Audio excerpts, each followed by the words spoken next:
Well, hello readers by eyes and by ears. This is Mari Chen and welcome back to my channel. Today we are continuing with the reading of The Imperial Uncle by Feng Gua Guo, and we're covering chapter 10. So let's go ahead and do it. At first, I have thought about possibly doing chapter 10 and 11, and that still might be the case. I just have to see how I feel. So you guys will know by the time you click on this video, because it'll be in the thumbnail. I'm saying irrelevant words now. Let's start. Chapter 10.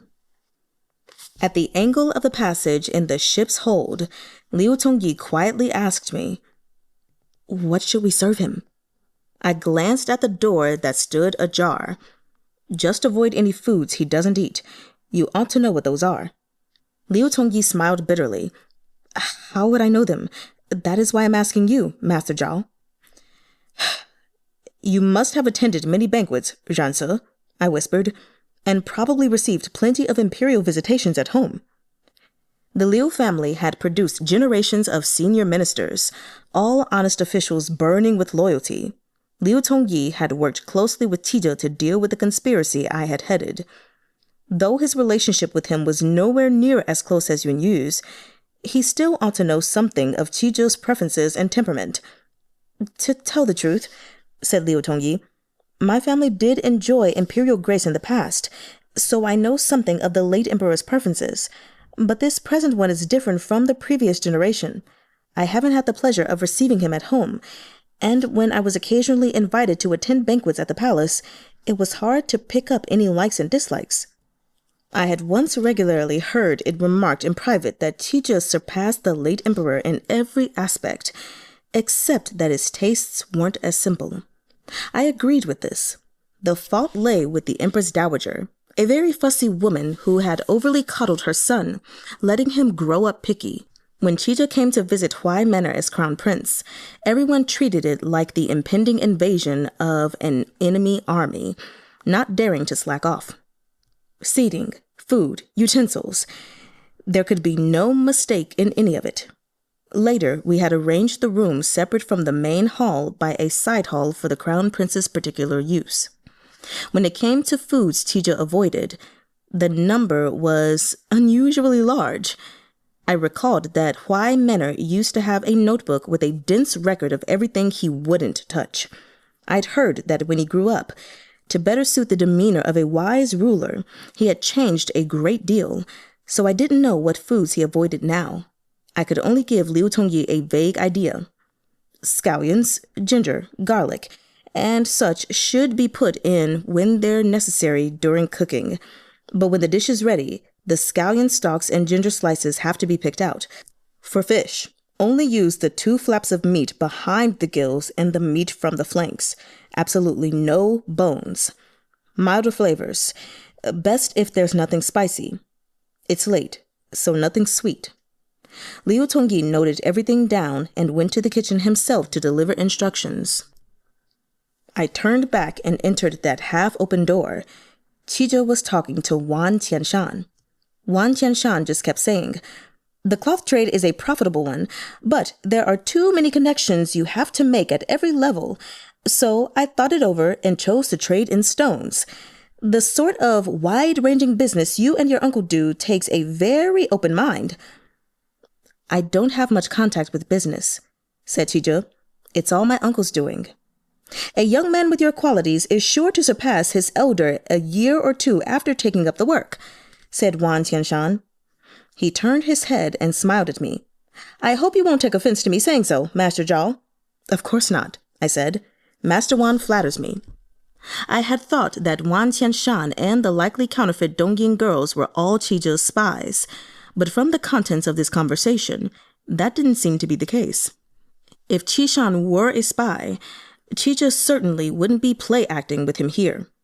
I entered the room and said, "The kitchen is preparing supper. It will be ready soon." Wan Qianshan rose tactfully. "Well, it's late. I'll take my leave. We'll be traveling together for a time. I'll come visit again when we go ashore another day." I politely asked him to stay for supper. After a few exchanges, I saw Wan Qianshan out. When I returned to the room, Qizhe was standing at the table with his hands behind his back. When he had suddenly appeared in the street, I had been taken completely by surprise. All I could think of was to escort his imperial person to Liu Tongyi's ship. This was my first chance to speak openly. Just then, Liu Tongyi came in with tea. I shut the door. Liu Tongyi put down the tea and performed a full ceremonial obeisance. I also knelt. "Leave it," said Chee-juh. "This is no place for it. Rise, official Liu and imperial uncle." He slowly strolled toward us. Zhang Ping's guess was correct, as expected. Imperial uncle faked his death. "Official Liu, Zhang Ping was seen visiting your home late at night after Imperial uncle's fake death. Imperial uncle had your assistance in carrying out his plot." Liu Tongyi knelt again and calmly said, "I have committed treason and ought to be punished with death." Was my guess right? Okay. "Your Majesty," I said at once, "when I faked my death, I deliberately put on a show in front of Chancellor Liu to fool him. Everything that happened afterward, I did alone. It really had absolutely nothing to do with Chancellor Liu." Chee-juh laughed. "Official Liu, that house in Jow Tseye Alley in Suzhou is yours, is it not?" Jow Tseye Alley. That was the place where I had briefly stayed right after escaping the capital. I slowly turned toward Liu Tongyi. When I woke up after faking my death, I found myself in a secluded little house, with no one around but Zhang Xiao and his teacher. I hadn't taken the initiative to ask where we were, and only learned later from their conversation that I was in Suzhou, and the lane where the little house was situated was called Jow Tseye Alley. The house didn't belong to Zhang Xiao's teacher? How could it be Liu Tongyi's? I was still struggling in the dark when Qizhe said, "Official Liu, though you have committed treason, it was by this means that Imperial uncle avoided dying in a miscarriage of justice. At last, there is a way for us to remedy our great error, balancing merit against fault. You have made a great contribution." He took another 2 steps forward and stooped to raise Liu Tongyi to his feet. "Zhang, we have not known peace day or night during these years without you at our side. Return to court with us." Liu Tongyi bowed and said, "Your Majesty, I have—" Qizhe gripped his arm. "Zhang, how can there be such distance between us? When you insisted on leaving, you must have known that it was very much against our own will that we let you go." Watching the scene before me, in spite of myself, I felt a little enfeebled. Reasonably speaking, I wasn't old enough for my eyes to be betraying me. Please don't." Qizhe held Liu Tongyi by the arm, looking intently into his eyes. "In recent years, we have produced a number of children, while you remain unmarried. We have honored the promise we made to you 3 years ago. Only Chushuan insisted on becoming a monk, and we arranged for him to chant scriptures at Pufang Temple. Zhang, it has been 3 years. Isn't it time you return to our side?" "This is my first time receiving such profound favor from your Majesty," said Liu Tongyi. "I am infinitely distressed. I know not what to do." Qizhe frowned. "Zhang, were we not sufficiently good to you in the past?" Liu Tongyi said, "Generations of the Liu family have enjoyed imperial benevolence, and your Majesty has always treated me with particular kindness. But I am slow and mediocre, unsuited to serve as an official. A vigorous and decisive man like Lord Zhang is better able to assist your Majesty and bring prosperity to the empire." These circumstances were rather remarkable. I'd thought at first there had been something between Qizhe and Liu Tongyi. Me too for a second. I was gonna be upset. But from Liu Tongyi's behavior, that did not seem to be the case. When Liu Tongyi mentioned Zhang Ping, Qizhe's expression stiffened. "We think that he does not bear comparison to you." "Lord Zhang's conduct is in some ways unique," said Liu Tongyi, "but he is honest and upright, a keen and able investigator, and a worthy pillar of the court." Qizhe looked green. "Leave it. We are well aware which man belongs in which position. Zhang Ping is best placed leading the Ministry of Justice or the Court of Judicial Review. As Imperial Chancellor, he suffers. and we suffer to see him." It seemed that Chitan had been telling the truth. Zhang Ping really had driven Qizhe up a wall over the past few years. Qizhe looked at Liu Tongyi again. "Forget it. Whatever we say now, you will only give a diplomatic refusal. At any rate, we will rest here tonight. You can take your time and think about it." Finally, he released Liu Tongyi's arm. Yet Liu Tongyi looked alarmed. He looked at me. I knew this was because Qizhe had said, "We will rest here tonight." But I couldn't speak now. I could only look helplessly back at Liu Tongyi. In the end, it was Liu Tongyi who asked, "Your Majesty, may I make so bold as to inquire, where are your guards?" "Oh," said Qizhe, "we did not want them to spoil the mood for our chat with Zhanse." He glanced darkly at me. "And Imperial uncle. Deng Tan is in the neighborhood with him." Liu Tongyi's expression relaxed a bit. Deng Tan had been a deputy captain in the emperor's personal guard. He must have been promoted in the past couple of years. He was steady and taciturn, a dependable man. Liu Tongyi bowed and said, "Supper will be brought shortly. I will go have a cabin prepared." Qizhe walked over to the bed and stroked the bed curtains. "Zhanse's ship is so elegant. There was no need to go to much trouble. This room looks good to me." Liu Tongyi looked at me again, because this cabin was mine. Qizhe turned beside the bed and looked around. "It seems someone has been staying here." "Your Majesty," I had to say, "this is my cabin. It is unsuited for hosting Your Majesty. Let Master Liu arrange another room." Qizhe sat on the edge of the bed. "We are staying in this room." Liu Tongyi was about to try again.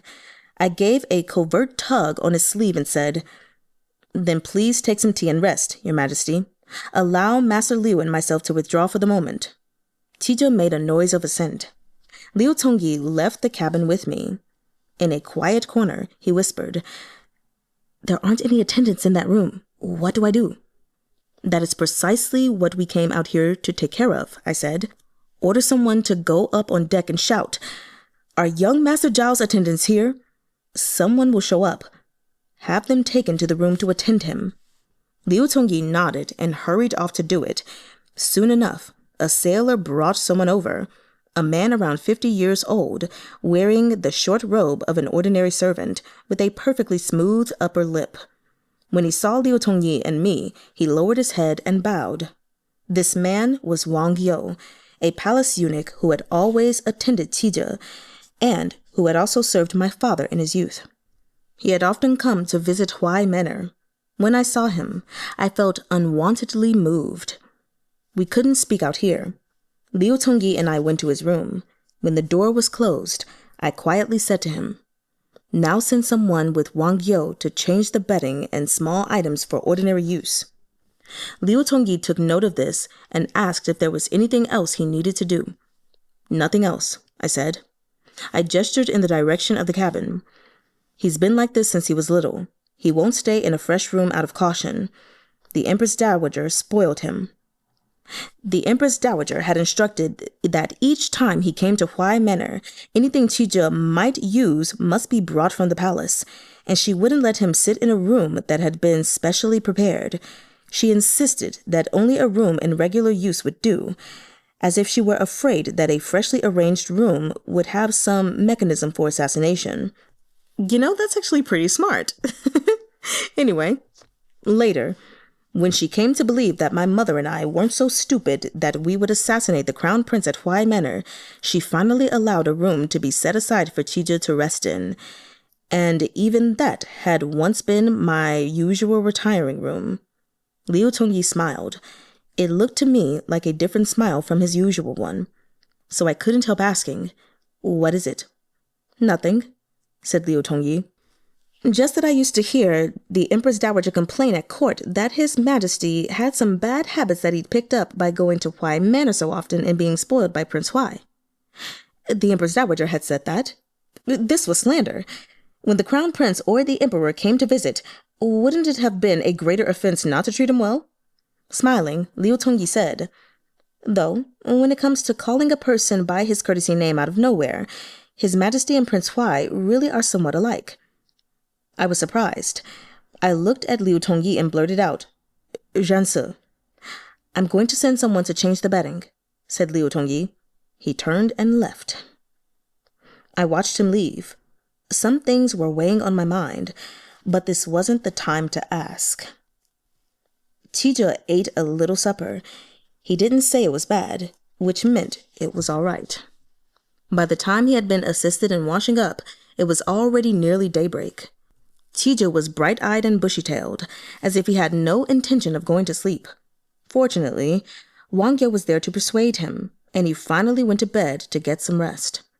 After he fell asleep, Wang Ye quietly came to the new cabin Liu Tongyi had arranged for me. He conveyed His Majesty's verbal edict in order for me to enter the Imperial presence after I had breakfast. That evening, I strolled to the fore of the ship and stood there. The river was wide. Ruddy clouds filled half the sky. Liu Tongyi came to stand beside me. In another shishun, we'll reach the pier where we're stopping for the night. There was no one around. I turned my head to look at him. "Zhanse." Liu Tongyi looked at me. "I call you that because what I want to ask isn't addressed to Master Mei, but it isn't very appropriate to address you by your former title, and just using your full name might be considered rude. I hope you don't mind, Zhanse." Liu Tongyi froze. Then, smiling, he said, "It seems Master Zhao took my joke to heart last night. A form of address is nothing more than that. There's no need to worry about it. Please speak openly." Something was different about him in the sunset glow. I remembered that, once, I had poured out my feelings to him by the light of sunset. This was a memory so old it was nearly buried in the earth. I said I have something to ask, but that isn't very apt. I've been considering it for a while, and I don't know what to say. About Tinsai Alley. I don't know what happened, and I don't know how you helped me, nor why you wanted to help me. In short, thank you. I didn't say the words "thank you" very weightily, but they were the weightiest words I had spoken in my life. Liu Tongyi's expression stilled. After a while, he said, "There are some things it would perhaps be better to speak of openly and in their entirety. I wonder what His Majesty spoke of when he bade Your Highness Prince Huai enter his presence today. Would Your Highness permit me to speak of what happened in the past from the beginning?" I sighed and said, "Zhanse has never been willing to call me Chengjuan. Prince Huai is dead. Go ahead. What would it hurt?" Liu Tongyi froze. I found that this expression of slight confusion made him look better than usual, more domestic. Finally, with an indescribable expression, Liu Tongyi mumbled, "Chengjuan."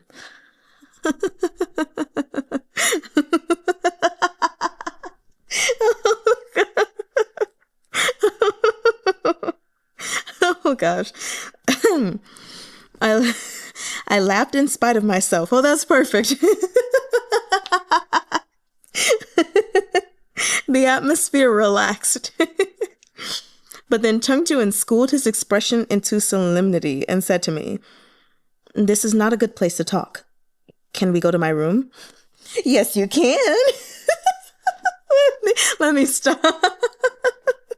Okay, I'm so sorry, you guys. Oh. Of course, I agreed. I went with Liu Tongyi to his room. He closed the door and made tea. In a mild voice, he quietly recounted to me. "Since I was young, I often heard my grandfather say that Huai Manor's power and influence were overwhelming, and disaster was sure to come from that quarter one day.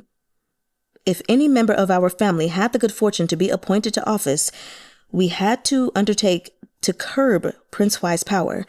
Later, I received scholarly honors and entered the court, and one day I received an invitation to attend a banquet with Lord Li Yue and a number of other honest officials of the court. At that banquet, I learned that as a precaution against Prince Huai, they had already planted a spy beside him. My position wasn't high then. I did not participate.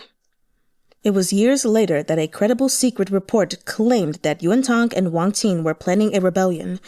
Lord Li Yue was dead by then, and the others had been pushed out and transferred elsewhere. I was already at the Court of Judicial Review and received His Majesty's summon to confer with His Highness Prince An and a number of other important ministers. I said to His Majesty that, while Yuantang and Wang Qin had great influence, they had little military force at their disposal. What had given them the boldness to rebel? Was there something we were unaware of? And it was I who said that the greatest suspicion lay with Huai Manor. His face was a little pale. He went on speaking. When Prince An and the other ministers had withdrawn, His Majesty kept me back alone. He asked whether I had any other views. I could tell that His Majesty did not want to suspect Prince Huai. In the interest of caution, I said to His Majesty that I would not speculate in the absence of evidence, but His Majesty said that he was already certain. Then he had me meet someone. That person was Yunyu. I continued listening in silence. It was then that I learned that Lord Yuan's political opinions differed from his father's. Only His Majesty and I knew of this. His Majesty already had evidence against Yuantang and Wang Qin. It was only Huai Manor's power that had yet to be sufficiently plumbed. Lord Li Yue had used his own daughter to spy on Prince Huai, but after years of probing, there was still no concrete evidence. Therefore, I said to His Majesty that I had always heard Prince Huai was not interested in women, and wouldn't it be more suitable to investigate along another line? I recall that when I said this, Lord Yuan laughed and said, "That is a brutal tactic." Then he said to His Majesty, "It seems we can depend on Lord Liu to become a pillar of the court." Sometime later, I became Imperial Chancellor. Still later, Chushuan. I frowned. "I remember you saying that you didn't send Chushuan to me." With a mocking smile, Liu Tongyi said, "But I may as well have. Chushuan used to be a laborer at the examination center. He couldn't stand up to the beatings and humiliation, so he tried to drown himself, but I happened to run into him. I often gave him books to read, and I was the one who taught him to play the zither. He was intelligent and well-mannered. Later, his sister redeemed his bond and brought him to her brothel to be a musician, and he said to me that, as I was an official of the court, it wouldn't be good for people to learn that we were friends, so he wouldn't come see me again. Still later, I learned that he was close to your highness. I went to see him, and I was spotted by Lord Yuan. And that was why Yuan Yu had gone out of his way to make Liu Tongyi and Chushuan perform a duet." Liu Tongyi continued, "Chushuan collected a heap of evidence against Prince Huai for me. Lord Yuan once said something incisive about me, that I'm always sanctimoniously directing others, but I don't even have the guts to risk myself." I was astonished. "Do you mean that assassination attempt was something you and Yunyu arranged? So you would risk yourself in order to help Yunyu gain my confidence?" Liu Tongyi went on. "Later still, Prince Huai was arrested. I had not arranged to spy. I let Lord Yuan do that, and Lord Yuan arranged to be the spy himself and at last captured Prince Huai during the rebellion. I only made my appearance when it came time for the interrogation. Your Highness Prince Huai admitted everything, confessed everything, but I realized that something was wrong. Apart from the evidence Lord Yuan and Prince An were aware of, there was still absolutely no other evidence of your guilt. This was not the way a rebel ought to have left things. Moreover, your Highness Prince Huai confessed too much." Liu Tongyi finally looked at me. His gaze was empty. "When your Highness Prince Huai said you wanted to see me, I thought that there would be some clues, but instead your Highness committed suicide right before my eyes." The nails of his right hand turned white as he gripped his teacup, but he pulled his lips into a faint smile. "So, regardless of anything I might have done in the matter of Qinsai Alley, your Highness Prince Huai still need say nothing to me. If your Highness really had died then, even if I had killed myself, I wouldn't have had the gall to go to the underworld." Liu Tongyi put a hand on his forehead. "I hadn't told your Highness Prince Huai of these things because I wished to avoid having to reveal the truth behind the whole sequence of events. Perhaps your Highness will think that I've been putting on an act around you, but in reality, I just didn't know what to do. In this whole business, I've been played the most sordid role. I couldn't help myself. Zhao, you... Liu Tongyi continued. Perhaps people like this often appear in my family, always boasting of their loyalty, but more despicable than the so-called schemers. Your Highness may not be aware that an ancestor of mine once replaced a youthful emperor with his own twin brother. The true emperor hanged himself in the very cell where His Highness was held. Then my grandfather, during his time as Imperial Chancellor, constantly made trouble for the late Prince Huai. And then there's me. I was no loyal minister, and neither am I an honest man. I didn't know what I amounted to. I could no longer remain at court. That is why I resigned my position and took to wandering, changed my name, and went to trade. Liu Tongyi raised a cup. A merchant is crafty and cares only for profit. I suppose this occupation suits my nature. He tipped back his head and downed the tea in his cup as though it were wine. And did Fang Haozhen also become a merchant because merchants are crafty and care only for profit? I said. Liu Tongyi looked blank when I said this. Fang Haozhen was the main character of the Legend of the Zither hero of the Lei Sui dynasty.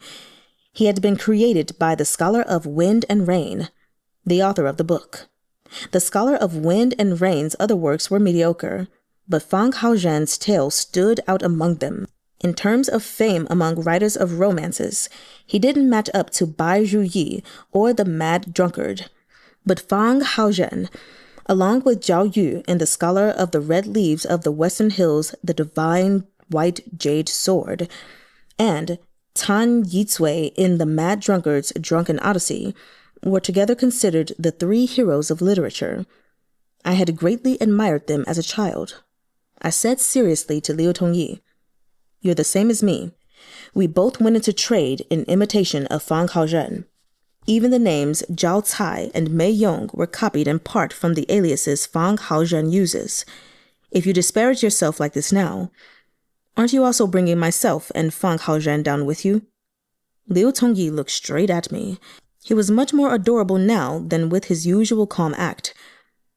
"Master Mei, since it makes you uncomfortable when I call you by your courtesy name, then this is what I'll call you.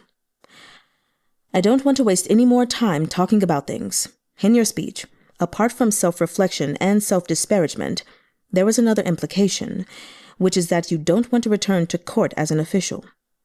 Liu Tongyi's expression stilled again. I said, "Still another implication is that you want to tell me that I owe you no favor for saving me." Everything he had said, apart from what concerned the assassination attempt, were things I had guessed at the time. I'd even had my suspicions on the subject of Chee-juh. He had put all of this together and told me about it because, after seeing the Emperor, I would naturally have understood a few of the key steps in the sequence. I gave a couple of bitter laughs and sighed in jest. In the end, whether we're Prince Huai or Chancellor Liu or Trader Zhao and Master Mei, there will never come a day when I call you Zhao and you call me Cheng-jun. Liu Tongyi's expression changed repeatedly. Finally, with a bitter laugh, he said, "Your Highness Prince Huai is as impressive as expected." I went a step further to set him at his ease. "Prince Huai, Jingwei, has been dead a long time. What happened is in the past. A minor merchant like myself has no place acting as a spokesman for the court. Do not worry, Master Mei." We were nearly at the pier where we would be staying the night.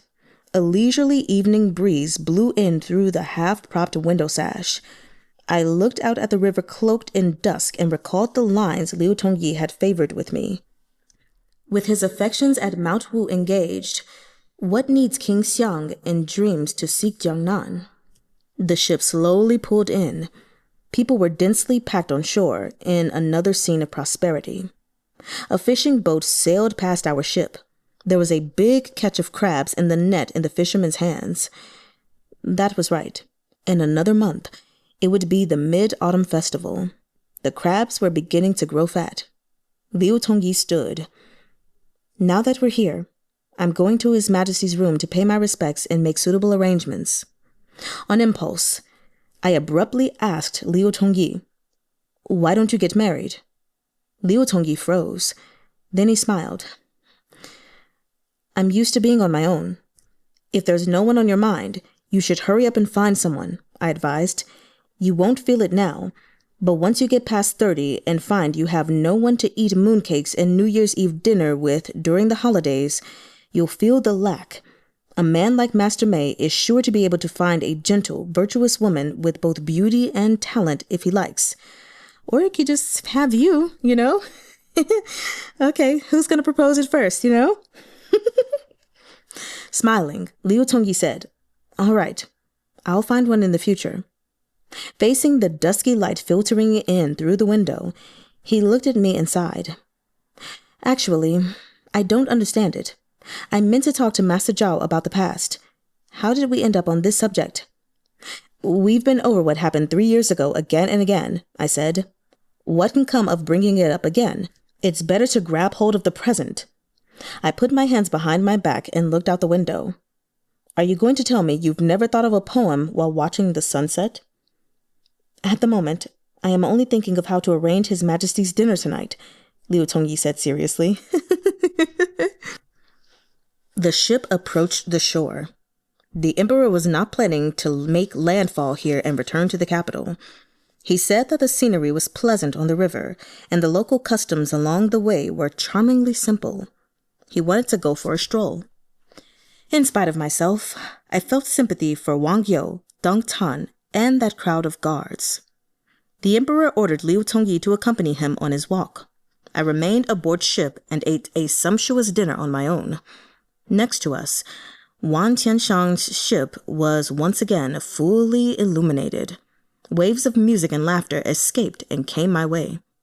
When the night watches began, the emperor returned, having eaten dinner on shore. Liu Tongyi gave me a quick greeting, then went to arrange the emperor's bath. He just had time to drink a little tea and get some rest before the emperor finished his bath and summoned him to his room to chat. I strolled to the fore of the ship to catch the breeze. Beside us, Wan Tianshan's ship was bright and raucous. Some boats were drifting quietly beside the ship. Dong Tan and the guards must have been on them. The moon was bright and the stars were sparse. All was peaceful. I recalled one mid-autumn festival. After my mother passed, the princess said she was going to her parents' house for the holiday. I allowed it. When it was nearly dark, I looked at the sky from the veranda, thinking that I was the only one in this courtyard to eat and drink and enjoy the enormous round moon. I really felt unbearably lonely. Suddenly, I was notified that Lord Yuan had come. I watched as he was brought over by a servant.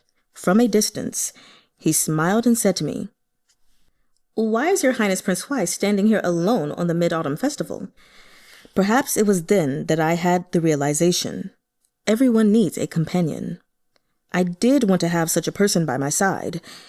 He with no one in his heart but me with no one in my heart but him, steady and enduring, always together. Sharing our meals, sleeping in the same bed, celebrating holidays together. But finding this might be easy, or it might be hard. It was a matter of fate. I returned to the ship's hold. Liu Tongyi was still entertaining the emperor. I went to my room to sleep. That night I had a dream. In my dream, I was old, with a beard hanging down my chest, unable to straighten my back. Leaning on a cane, I stood in the courtyard of Huai Manor, looking around in a daze, thinking that there was something I had forgotten, but unable to remember anything. Suddenly, an old woman was standing in front of me, a gold pin in her hair, dressed in fine clothes, her hair gray and her face wrinkled. She was looking at me resentfully. "Qing Wei, I never thought I would spend my whole life with you like this. Is this what they call growing old and gray together?" I looked closely at her and determined that she might be the princess.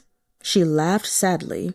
Her features slowly became youthful until she looked as the princess had looked before. She stared at me and said empathetically, "Qing Wei, though you have possessed my body all my life, you will never have my heart." I was petrified. I recalled in bewilderment that I never had possessed the princess's body. I wanted to tell her this, but I couldn't speak. The princess and the scene in front of me blurred. Someone was calling, "Your Highness, Your Highness." My eyes flew open, and I found myself lying in bed. Beside me was the sound of weeping. I turned my head. Someone was sitting at my bedside, wiping away tears as she looked at me. It was the princess again. The servants crowding behind her were also wiping their tears. Sobbing, the princess said, "Your Highness, at last you're awake. Is there anything you want to say? Any last words? You can say them." She sniffled. I opened my mouth and still could not utter a sound. My whole body felt heavy. My arms and legs did not seem to belong to me. I couldn't move. The princess grabbed my hand, which lay outside the covers. "Your Highness, there is something that I must tell you. I have wronged you. Though we have been together so many years, I never loved you. Before I married you, I was already in love with another. I'm sorry, I tried, but I couldn't forget him. My heart is the only thing I could not give you." I shuddered.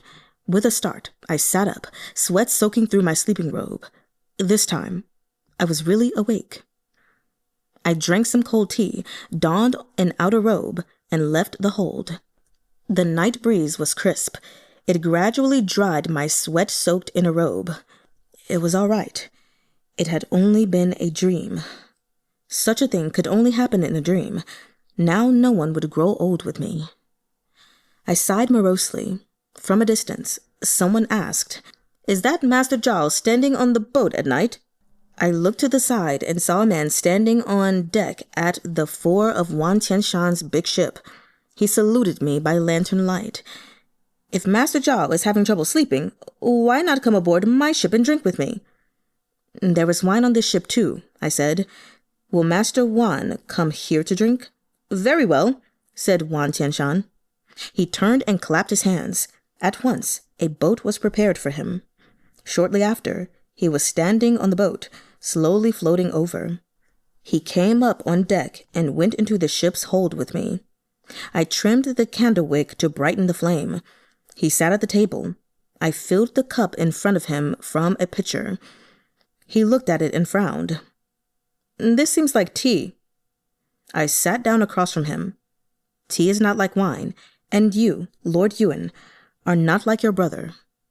The man across from me laughed and peeled a diaphanously thin object off his face, revealing Yun Yu's features. On the left side of his face was a slightly swollen bruise and a cut at the corner of his mouth. He looked a bit of a mess.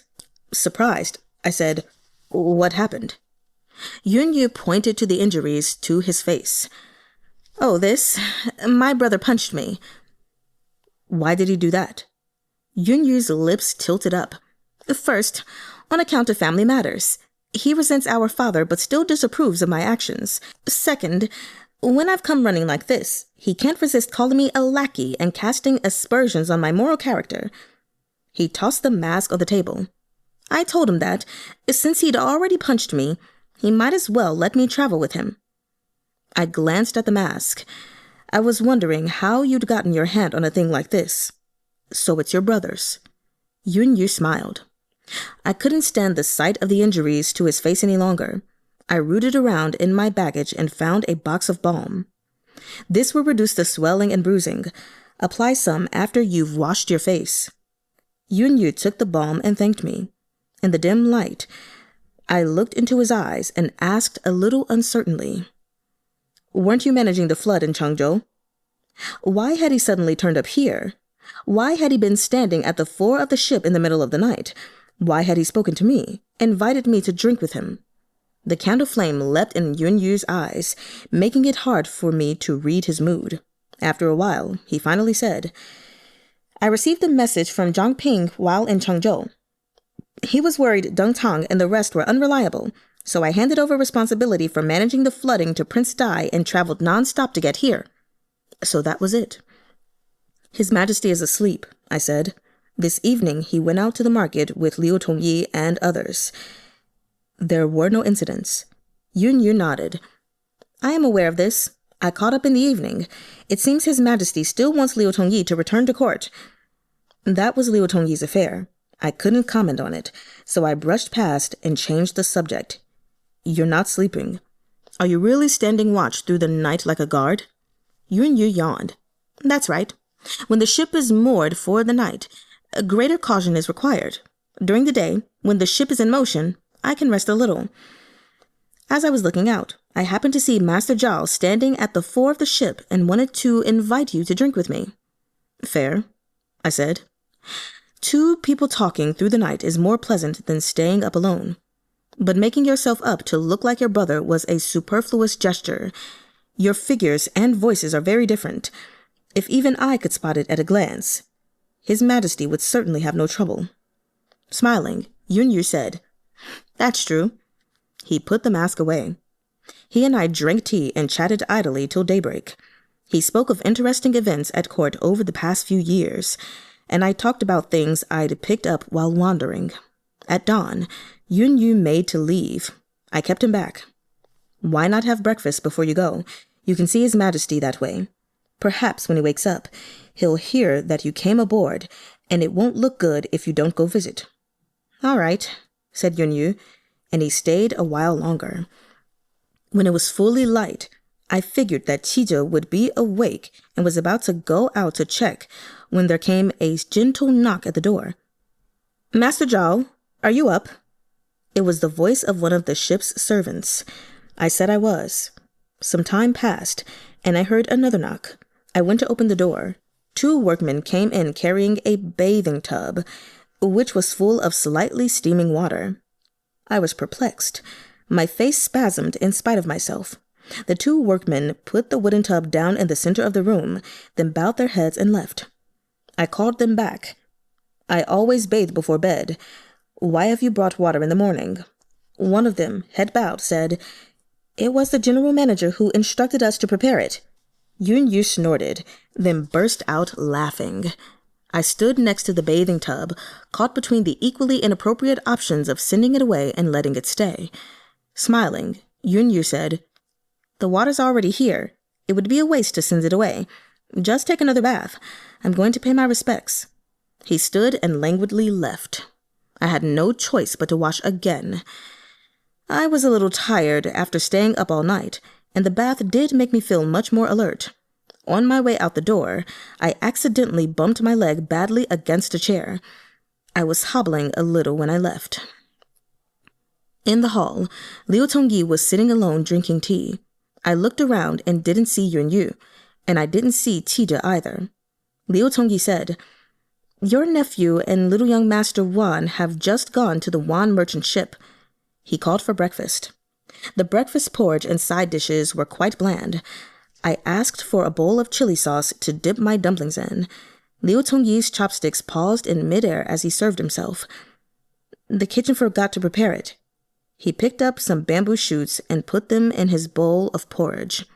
After eating, my leg still hurt. I had given Yunyu my balm last night, so I said to Liu Tongyi, Do you have any kind of balm or tincture for bumps and bruises? Liu Tongyi looked at me with a complicated expression and said calmly, Yes, I'll have someone bring it. Shortly, a servant brought the balm. Liu Tongyi took it and had a look. Why did you bring this one? He said. Go bring the snow balm from the healer's hall to Master Zhao's room. I looked at the bottle. It was a bruised liniment made by the Academy of Internal Medicine, an excellent product, so I said, This will do. Liu Tongyi gave me another unreadable look. This balm contains mint. Better switch to something milder. Enlightenment immediately came to me. My face spasmed again. I simply picked up my robe and raised my pant leg. I just bumped my leg. Balm with mint is perfect. Liu Tongyi again looked at me with a complicated expression. He said nothing. The servant handed the medicine bottle to me. The morning was hot. I went back to my cabin to get a fan and right away saw a box of medicine on the table. On the lid of the box were the impressively carved words, Healer's Hall. I couldn't take it any longer. I grabbed the box of balm and put it in my robes and went to see Liu Tongyi. He was reading in his room, his brow tightly furrowed, his expression severe. I closed the door and solemnly said, Master May, Lord Yun and I only drank tea and chatted last night. And anyway, though what came next was embarrassing to say, I still said it proudly. Since I was first inducted into the mysteries, I, Jing Wei Yi, have never taken the passive role. Liu Tongyi put down his book. He seemed a bit at a loss. His face and neck flushed slightly. It was the first time I had seen him incapable of coming up with a response. It was an interesting look on him. I went to his table and sat down, picked up a teapot, and poured myself a cup. There was never love between me and Yun Yu, and all there is now is guilt. I'm going to Java in a few days. Some entanglements that either never existed or have already ruptured will bear no more fruit. When I said this, I still felt a slight stinging and ache in my heart. In fact, it was only last night that I had entirely given up on certain ideas. I had once believed that Yun Yu might feel something for me. He and I had been drinking companions, fellow revelers. There had to be some kind of feeling there. That night in Chengzhou had brought a bit of life to my dead hopes. It was only last night that I had finally come to a full understanding. Yun Yu had never had feelings for me. I ought to have known it that day at Yuehua Pavilion. That day, Yun Yu was drowning in sorrows and wine, but when I held him, he was rigid.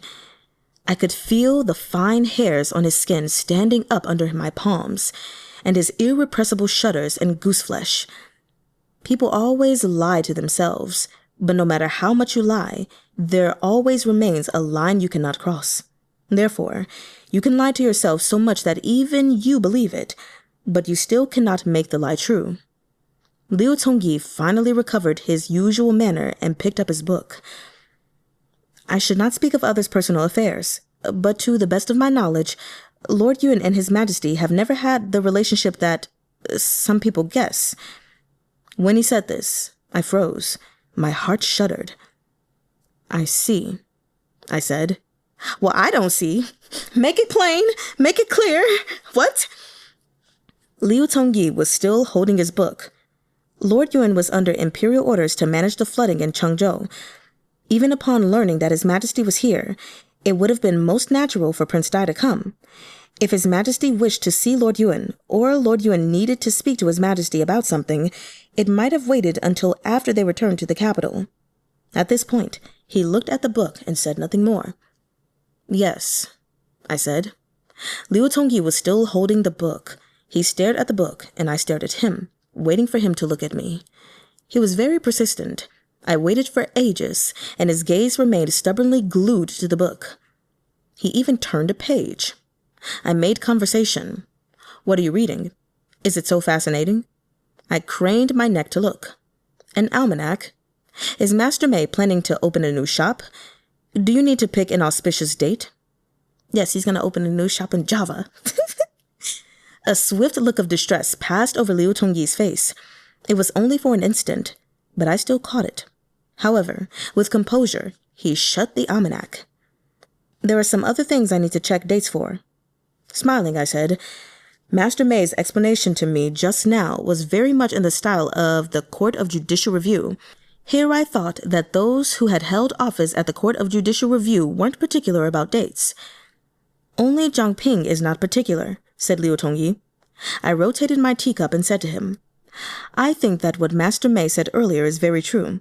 I wonder if Master may have any other opinions to share with me.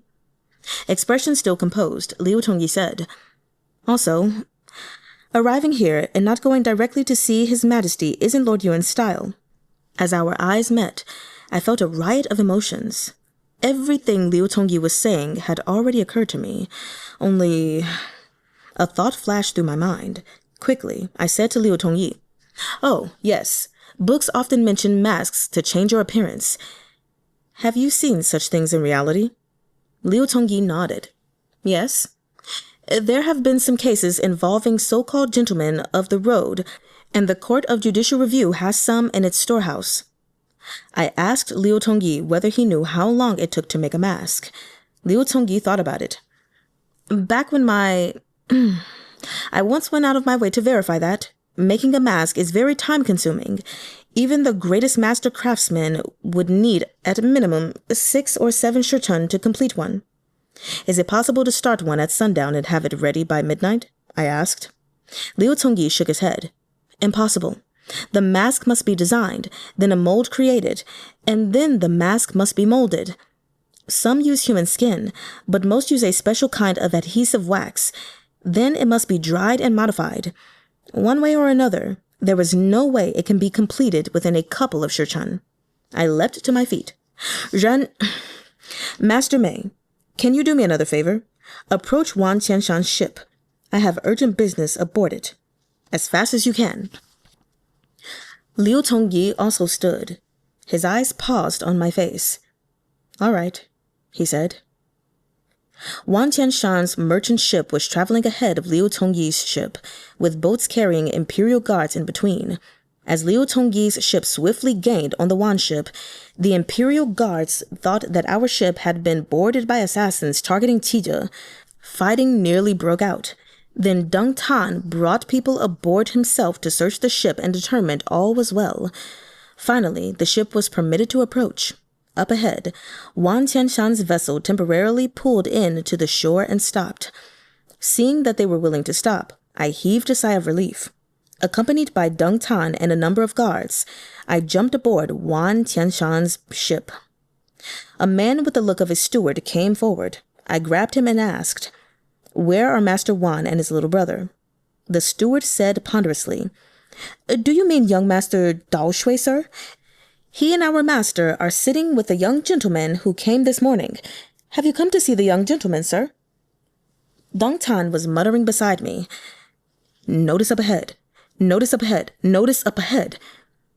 I ignored this and said to the steward, "No, I have come to see Master Wan's little brother, young Master Wan Dao Shui." As I said this, I stepped right into the hold. Deng Tan and some guards followed me closely. Notice up ahead. Notice up ahead. Notice up ahead. I glimpsed a page who had been on deck just now and slipped off to somewhere rejoin us and hurried toward a door. Just as the page was caught at the door, I pushed the door open. I saw Qizhe, Yunyu, and Wan Qianshan seated in chairs. There was also a group of dancing girls standing frozen. Qizhe raised his eyebrows. Wan Qianshan stood, laughing. Before anyone could speak, I strode in and grabbed Yunyu by the arm. Yunyu had still been seated. Now he stood and looked directly at me. "What is it?" "Naturally, I want to talk to you," I said. The corners of Yunyu's lips turned up slightly. "Oh, what is it that calls for Master Zhao to—" I drew close to his ear and whispered, "Come outside with me. We can't talk here." I pulled him out of the room with me. Yunyu froze for a moment, then allowed me to pull him out. We left the ship's hold and went up on deck. Yunyu finally came to a halt. "Any further and we'll be in the river. Where are you taking me?" "You might as well jump with me," I said. Yunyu's expression stilled. Smiling, he said, "That won't do. I'm a poor swimmer, and I won't enjoy being a water ghoul." "Actually, I can't swim either," I said. "I just wanted to see, before you and I drown, which of us tells the truth first." Yunyu looked at me again and said, "If we open our mouths, the water will get in. How will we be able to say anything?" "We can say it in our hearts," I said, "and the other will still hear." Smiling, Yunyu said, "Perhaps this technique is written of in a new romance Master Zhao has read. I haven't read about, and it is beyond me. There is a retiring room on the ship. Liu Tongyi's ship might not have anything as reliable. Why don't we go there and have a talk?" "Very well," I said. With me aboard, Deng Tan and the others, out of concern for His Majesty's safety, invited Qizhe to come aboard Liu Tongyi's ship. After Qizhe left, the ships slowly continued forward. Yunyu took me to a cabin with empty rooms on either side, a good place to talk. "Wine or tea?" Yunyu asked. I thought about it. "Wine, please." Yunyu smiled and called for good hua diao to be brought. He closed the door, and the fragrance of the wine hovered in the cabin. He poured and asked me, "I suppose we can talk now. What did Master Zhao want with me? I came to see you so I could say one thing, I said. Tseye, I love you. Yun Yu's hand paused in midair. He put down his wine cup and stared at me. I've been to many places these past few years, seen many people. I thought I had forgotten the past, but it won't stay forgotten. You can fool anyone but yourself. I thought you had been lying to me from the first. But why did you come see me when we were in Chengzhou? Why did you appear last night? Life is short and bitter, and souls and reincarnation are unknowable. Perhaps this one life is all there is. I can't keep lying to myself, so... Yun Yu's expression was unfathomable. He picked up. So you had Liu Tongyi chase after this ship so you could come aboard, then said you wanted me to jump into the river with you, and now all of this? I gripped his wrist. Tseye. Yun Yu looked into my eyes. The corners of his lips twitched. I don't believe you. I frowned. Why not? Must I dig out my heart before you'll believe me? Even the village boys have worn that line threadbare. Yun Yu sneered. Your Highness Prince Huai's joke is pretty funny. I looked at him with my brows drawn together, then simply looked him up, took aim at his lips, and closed the distance. Yun Yu's body stiffened in my embrace. Heedless, I pried his teeth apart. Soon, Yun Yu responded. His body gradually relaxed. I released him, caught my breath, and said quietly, Now do you believe me? Yun Yu was still watching me with an unreliable expression. No, he spat. Why not? I said. Why did you give me that pill? Yun Yu said slowly. My heart stuttered. When the rebellion had been close at hand, Yun Yu had come to me one day for a heart-to-heart talk. He said to me that there was no knowledge whether our uprising would succeed. If it failed and we were captured, we were certain to suffer all the world's tortures. It was best to be prepared. My heart had gone cold. I asked him whether he had made preparations. Yun Yu said that of course he had. He even took out a medicine vial and showed it to me. It contained an extremely potent poison. I watched him drip a bit on the stone table, and its surface bubbled. I said to him at once, That one's no good. Drinking it will be painful. I took him to my bedroom and, from a hidden drawer, took 2 pills, which I showed to him and said, This is a secret drug I ordered made, guaranteed to be fatal, as well as fast and painless, a true marvel. I threw his vial away, found another one, put 1 pill inside it, and gave it to him as a precaution. Yun Yu accepted it solemnly. Yun Yu looked at me coldly now and said, It was indeed immediately effective. It was quick, and the effects were impressive. I had the run so badly I didn't leave the latrine for a day and a night. Oh, sorry. That's not funny. My palms broke into a cold sweat. Why would you take it? With no expression on his face, Yun Yu said, I have never liked owing a debt. It was I who tricked you, so it was only natural that I make it up to you with my life. But it seemed to me that you were telling me that my life wasn't good enough to pay the debt. He laughed coldly. I thought then that there was truly no call for that. A loyal and heroic subject like your Highness was certain to be deified after death, while I was sure to go to hell. Even if there is a life after death, you and I would never meet. Suddenly, I wasn't sure what I could do. Yun Yu, what kind of person are you? How can I ever understand you? Yun Yu looked at me again. There was another change in his expression. He laughed helplessly. Then I saw that note. Thank you for enlightening me. I had been afraid that when Yun Yu was captured, he would do something drastic before I could get to him, so I had hidden a last trick in the vial. Inside the lining was a note I had written. Letting loose clears the mind. Let all things loose. That's hilarious. And then he had the runs too. Yun Yu sighed. I simply couldn't understand how the man who could do such a thing could choose to kill himself. It was only 3 years later, when someone saw you at Liu Tongyi's firm and reported it to the court, that I knew you had been faking.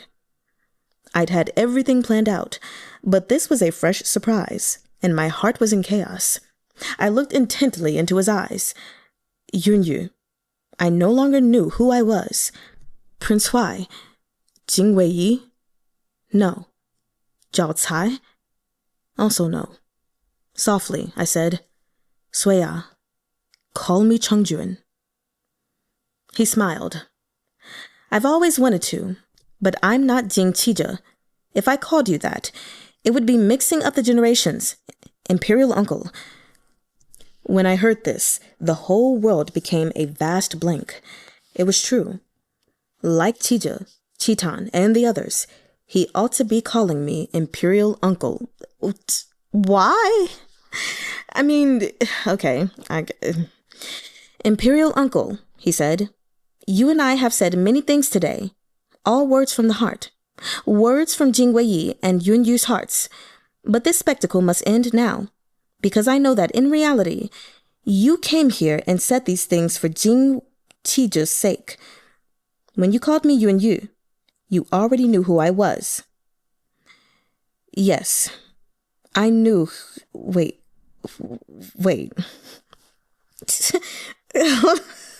Sorry. What? Yes, I knew who he was. But, wait. Hold on. Okay, I just have to keep reading. Yes, I knew who he was, but I had lied to myself. Always said to myself, perhaps I had guessed wrong. It was impossible. He was Yun Yu. Yun Yu looked directly at me. When did you find out? I heard my own voice say slowly. When Yuan Tong was plotting to rebel, there was something I couldn't understand. He was only a civil official with no direct military authority. Even if his rebellion succeeded, how was he planning to make the people submit to his rule? After I encountered Yun Yu in Changzhou, there were still some things that surpassed my understanding. Yun Yu wasn't sloppy. In Changzhou, he had let me and Liu Tongyi leave. Afterward, when he encountered Yuan Tsai, and later, when I saw Yun Yu on the Wan ship, I found it very strange. Yun Yu said he had come for Qizhe, but since Qizhe had decided to travel, all the appropriate arrangements must have been made. Though I did not have a deep understanding of Zhangping, I still thought that he wouldn't have sent a Ministry of Works official in the course of managing a flood to run off to guard the emperor. Not to mention that Chitan had also been in Changzhou then. It was the same as Yuan Tsai's ship inexplicably following us the whole time. It couldn't be for my or Liu Tongyi's sake, so it could only be for Qizhe's. Last night, Yun Yu had impersonated Yuan Tsai and met me. Liu Tongyi had told me that making a mask required a great deal of time, so the mask Yun Yu had used to impersonate Yuan Tsai had not been made at the last moment. There were a few possibilities then. First, that Yun Yu often impersonated Yuan Tsai as he moved through the world. Second, that in the course of Yuan Tsai's large-scale business, he had engaged in some dishonest practices, and in the interests of safety, he had his trusted associates impersonate him. Therefore, he would have these things all ready. Yun Yu never did anything superfluous. When he had made Liu Tongyi and Chu Xuan perform a duet, in reality, he had been telling me that the two of them were acquainted. That Yuan Tsai had punched Yun Yu showed that his discord with Yuan Tong had not led him to cut off all emotional ties. When the rupture between Yuan Tsai and Yuan Tong had taken place, Yuan Tong had not yet achieved high rank or reached the point where he could contemplate rebellion. When he had sent his eldest son away, he had been planning for the future. This was even stranger. This reminded me that after I faked my death and fled the capital, while we idled in Qinsai Valley, Zhang Xiao had said to me, "The princess was always worried that this would happen, because even if your highness does not have a high merit of the late Prince Huai Huai Manor still knows too many secrets. In addition to his military honors, my father, it turned out, had also been mixed up in the case of a bastard of imperial blood. Zhang Xiao and Chief Steward Cao knew only the outlines of the situation. The Tongguang Emperor had once had a brief affair with a common woman. Empress Liu had died of illness, and the Tongguang Emperor had found solitude unbearable. This romance had taken place during an outing from the palace, and the woman became pregnant and gave birth to a son. The Tongguang Emperor did not acknowledge the mother and child, nor did he bring them into the palace. I did not know the precise reason for this, but it was a wise move. The child's mother was humble, without backing. He was better off outside the palace. My father looked after mother and child in secret. Later, the Tongguang Emperor passed away, and the late emperor inherited the throne. During this fuss, there was a flood in the woman's hometown, and my father lost track of them. My father once said that my grandfather and grandmother met under the Haitong blossoms. That was why he was named Tong. He smiled. In fact, my brother has no intention of harming His Majesty, but for better or worse, he and His Majesty are first cousins. He wanted to have a chat. You are making too much of it, Imperial Uncle. I really would rather have been dead than hear him call me that, but he kept saying it. Imperial Uncle, he said. I'm actually the same as Jing Qizhe and Jing Qitan. My head was splitting. I almost wanted to pull out a knife and cut off my ears. Yun Yu was looking at me and smiling. Imperial Uncle, if my brother and I really had wanted to do something to Jing Qizhe today, what would you have done to us? What would you have done to me? I stood, leaning against the table. There is no if, because nothing happened. His Majesty just came aboard the Wan ship for a visit. There was nothing else. Nothing at all happened. That's right, said Yun Yu. There is nothing. From the very first, there was nothing. There could only be nothing. So what did everything that had come before mean? What should I make of it? Even if Yun Yu was false, what was true? I asked myself this, and I asked Yun Yu. The corners of Yun Yu's mouth twitched. His voice was calm. The only thing that's true is that I am your imperial nephew, Imperial Uncle. Bruh. I can't. In the evening, the ship stopped at Lin Qiao Town. Another day's travel, and we would reach Suzhou. When I left the Wan ship, before I could return to Liu Tongyi's ship, I saw a handful of people on the pier dressed in square-necked jackets like servants. They arrived at Liu Tongyi's ship and whispered to a guard. One took something from his sleeve and flashed it at the guard, who hastily let them aboard. As I watched this, someone next to me said, "You aren't going back aboard, Master Uncle?" I looked back. It was Dung Tan, who had come up behind me unnoticed. I said, "I am. Did these people come from back home?" Dung Tan followed me aboard, and he said, "Precisely. The young master has been away too long.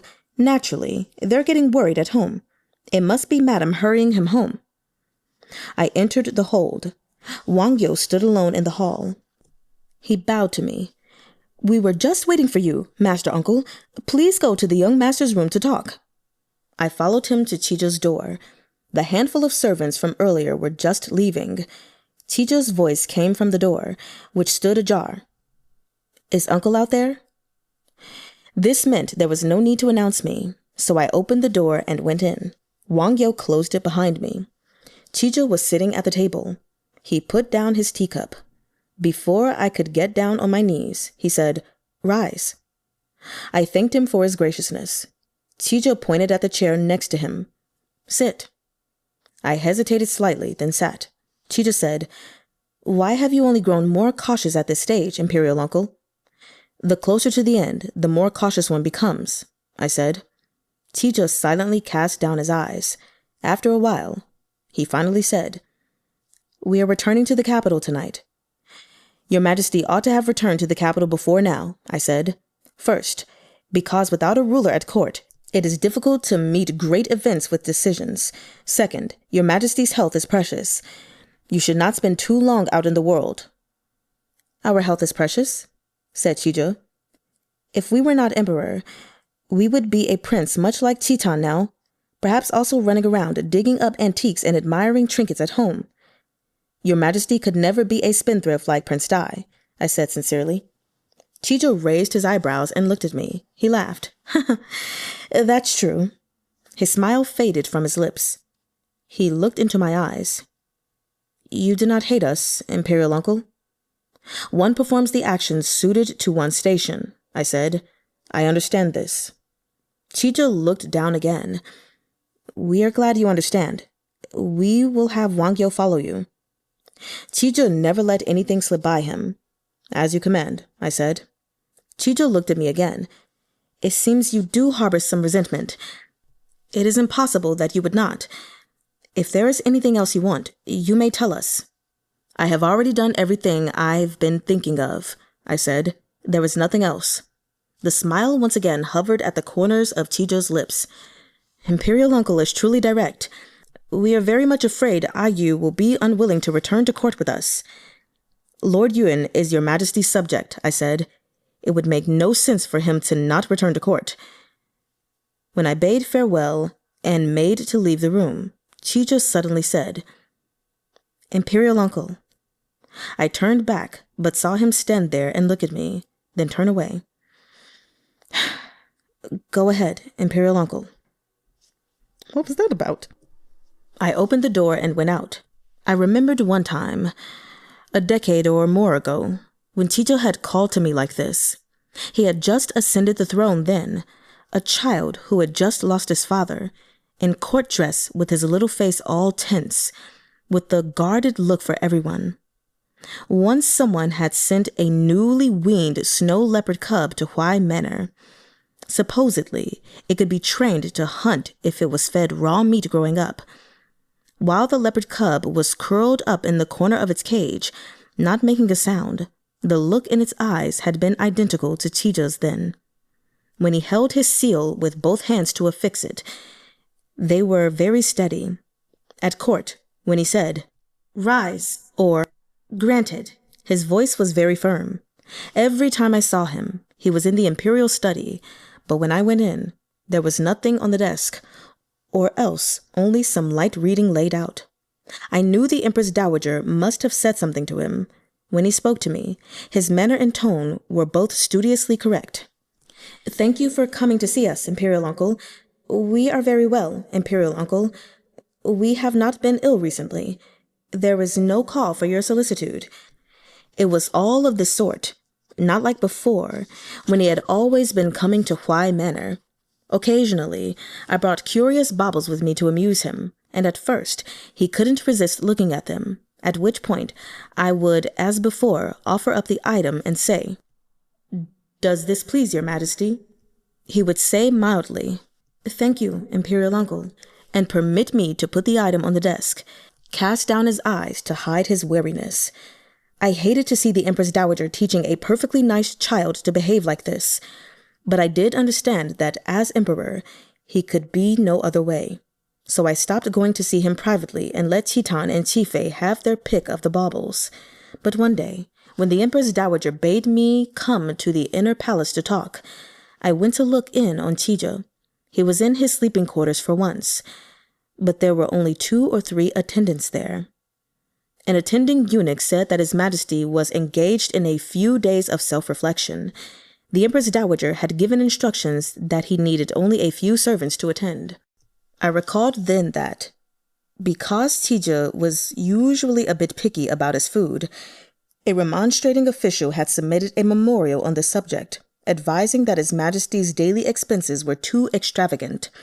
I'd heard that Qizhe had issued an edict that he would engage in self-reflection, and the Empress Dowager had issued her own edict that His Majesty's self-reflection was to be supervised. I entered the imperial sleeping quarters and found them bare, all playthings and decorations put away. The silk-embroidered landscapes on the walls changed for some characterless words of ink-wash painting and calligraphy conveying some mean poems. The heavy curtains embroidered with dragons had been swapped for nondescript drapes that were neither blue nor purple. The whole impressive set of Imperial sleeping quarters had been turned into a hovel out of fiction. It was summer. From the Imperial bed's 4 posts hung an aged curtain, and it was laid with a straw mat. A wretched child dressed in a burlap robe sat feebly on the edge of the bed, his little face yellow as a candle. Yet this was the present son of heaven, my imperial nephew. The eunuch said that His Majesty had been diligently studying statecraft for some days, hard at work poring over his books, rising with the rooster's crow, and going to sleep at the 3rd watch of the night, eating the most meager diet. As he spoke, he surreptitiously wiped the corner of his eye with his sleeve. I did not know whether it was out of admiration or pity for the emperor. The enfeebled Qizhe saw me and managed to rouse himself a little. Imperial uncle has come to see me. Please sit. I sat on a chair covered with a straw mat. Looking at his pitiful yellow face, a fire flared up in my guts. The Empress Dowager, that stupid woman, and those so-called loyalists, and their so-called overcorrection. This was it. Even to establish a good reputation, was it necessary to torment a child like this for the sake of appearances? If even the emperor went hungry and lived in a hovel, what prosperity could there be for the empire? By my own temper, I would have immediately had these ostentatious trappings changed, and ordered the imperial kitchens to send out a substantial meal. But these were the emperor's sleeping quarters, and however powerful my distaste, I was still a subject. Just then, heaven came to my aid. Black clouds gathered, the sky darkened, and a low roar of thunder rumbled. "It is raining," said Qizhe. "Stay a little longer, Imperial uncle." This phrasing was meant to be a dismissal, but I said, "Then I thank your Majesty for your favor." I looked at the hourglass. "It grows late. It must be time for your Majesty's supper." "We have lately been engaged in self-reflection, eating 1 meal per day," said Qizhe. "We already ate at midday." I deliberately rubbed my belly. "I hold your Majesty's actions in esteem. I ought to emulate them." As I expected, Qizhe said, "Are you hungry, Imperial uncle? We will order a meal prepared for you." No, he's probably saying it so you can get food. I hastily said, "If your Majesty is not eating, I would not dare." In a timely manner, the eunuch put in, "Your Eternal Majesty, as His Highness Prince Huai is here today, there is no harm in making an exception." Qizhe must have been starving. After a little more encouragement from us both, he nodded and said, "Very well, have the imperial kitchens prepare supper." "I enjoy wine," I said. "Will your Majesty grant me permission to drink?" "Granted," said Qizhe. With wine, there had to be meat. The imperial kitchens must have felt stifled lately and itched to make a display of their skills. Though there were only 10 or so dishes, 2 soups, 6 kinds of pastries, and all the meat was chicken, duck, or fish, the dishes were exquisite, the flavors perfect. I concentrated on eating, pretending I didn't notice Qizhe quietly wolfing down his food. When the meal was over, it was already dark. A few small lamps were lit in the imperial chambers. Their light was dim and dusky. When I stood and took my leave, an unheralded flash of lightning lit the sky, setting off an earth-shaking clap of thunder. As I walked toward the door, I heard Qizhe behind me say, "Imperial uncle." I turned back and saw him standing all alone in the midst of the enormous sleeping chamber. The shadows cast by the lamplight were elongated and overlapping, like a gathering of apparitions.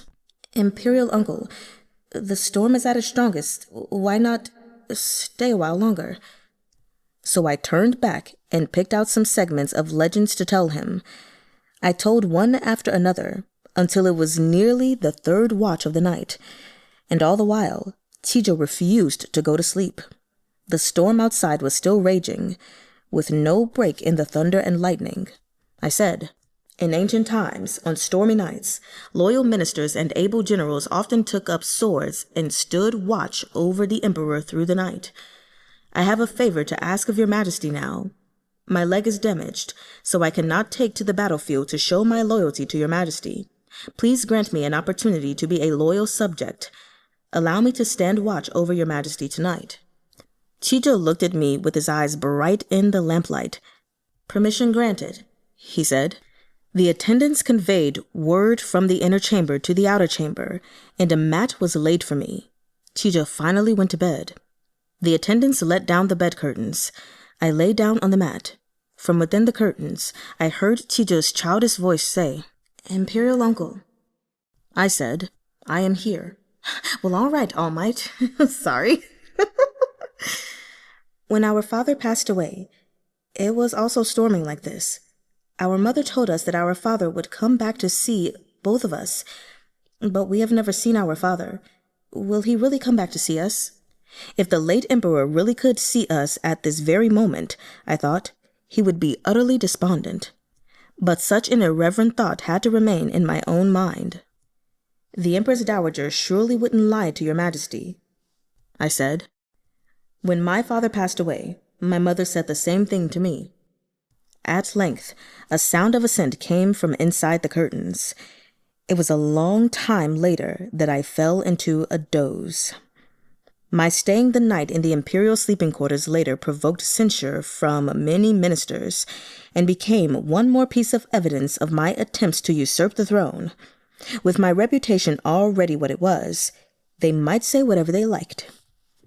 Whether many years later, when Qizhe recalled that event, he would also think I was attempting to usurp the throne, I could not say. When a person grew up, everything would change. Just as the Qizhe of back then had grown into the emperor of today, there were no certainties.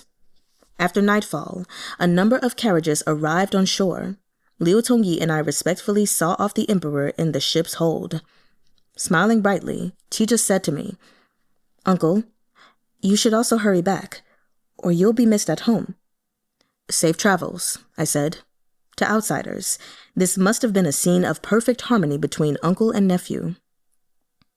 "These past few days have been an imposition on Master Mei," said Qizhe. Liu Tongyi bowed. "Not at all." Deng Tan and the others crowded around Qizhe as he boarded his carriage. The carriages all receded into the distance in the night. Behind me, Wang Yo said, "It is late. What do you wish to eat for dinner, Master Uncle? I will arrange it." "Steward Wang is a guest as well," said Liu Tongyi. "Allow me to undertake expenses for meals." He ordered a room prepared for Wang Yo. Wang Yo said, "I do not dare to impose on Master Mei. I will wait personally on Master Uncle, or else my master will reproach me on my return." Liu Tongyi smiled and said, "Very well." I stood on the deck looking out. The wan ship stood beside us, blazing with light. Through the open windows, the scene of two men drinking and watching a performance could be faintly seen. They were Jow Tseye and Yun Yu. After dinner, Liu Tongyi said he wished to check the accounts for the silk purchase with me. He asked if it was a convenient time. Then he said to Wang Yo, "Steward Wang can also help Master Zhao make sure I have left no omissions in my accounts." Wang Yo said, "How could a servant like me dare to interfere with Master Uncle's business? I will attend outside. Just call me when you would like tea." I went with Liu Tongyi to his bedroom. Liu Tongyi shut the door and took a letter from his sleeve. He dipped his finger in tea and wrote on the table, "Zhang Ping." I took the letter and tore it open. The letter consisted of a scant few words. "Your Highness Prince Huai, I know of all that took place in the past, but I hope we will live in harmony and the nation will be at peace." My heart chilled. Zhang Ping really was somebody. Even this he had uncovered, but why had he written me this letter? Liu Tongyi took the letter and burned it. I watched the last bit of paper turn to ash. Soon it will be beyond me to meddle. He ought to keep his attentions on matters that merit it. Liu Tongyi poured some tea into the bowl holding the ashes, opened the window, emptied the bowl outside, and let the window screen down. Chief Steward Wang is keeping an eye on me to ensure I make a clean exit, I said. Liu Tongyi said, tomorrow we will reach Suzhou. What plans does Master Zhao have for the future? I paused, then said, Master Mei, I am going to be brazen again and ask for your help with some things. May I? Liu Tongyi looked at me and said nothing, so I continued. In Suzhou, I will hire a carriage and go straight to the sea. Perhaps I will never return. During my years doing business, I've accumulated a bit of property, which I can't take with me. I'd like to ask you to take it. What you have a use for, you can keep if you don't mind. Whatever you don't, you can give to others or throw away as you see fit. Liu Tongyi said, the luggage Master Zhao brought aboard did not look like much to me. Why can't you take it to sea with you? There isn't much luggage, I said. But there's the shop in Chengzhou, which I hope Master Mei can look after for me. I also have some silver banknotes here which can be exchanged throughout the country. I won't be able to use them when I go abroad, and I can't carry that much gold and silver. Please take them for me, Master Mei. You can give them to Prince Dai whenever he gets into a hole again. Other people can also find a use for my things. Also, no, there's nothing else. Liu Tongyi frowned. I'm afraid I can't agree. I hadn't expected him to refuse. I was startled. Liu Tongyi said, Master Zhao and I aren't especially close friends, yet you are always asking me to help you with your personal affairs. It doesn't seem appropriate. Perhaps it would be better if Master Zhao found another trustworthy person. I felt embarrassed, then forced a smile and said, Master Mei is right. I have imposed on you too much. I, Jing Weiyi, had lived 32 or 33 years, and my life was a failure. Decades at court, over 3 years roaming the world, and when I needed to commit something to another's care, however I thought about it, the only person I could go to was Liu Tongyi. But why should he agree to my request? Did I think that just because he was a gentleman, he was bound to agree? That really was unreasonable. This is so sad. When I had this realization, my speech became faltering. Master Mei, I did not give this sufficient consideration. Forget I said anything. Liu Tongyi smiled. When we reach Suzhou, if you have trouble finding a carriage, I can make arrangements for you. I clasped my hands. Thank you. I returned to my cabin. There were no stirrings from the Wan ship next to us. All remained calm till daybreak.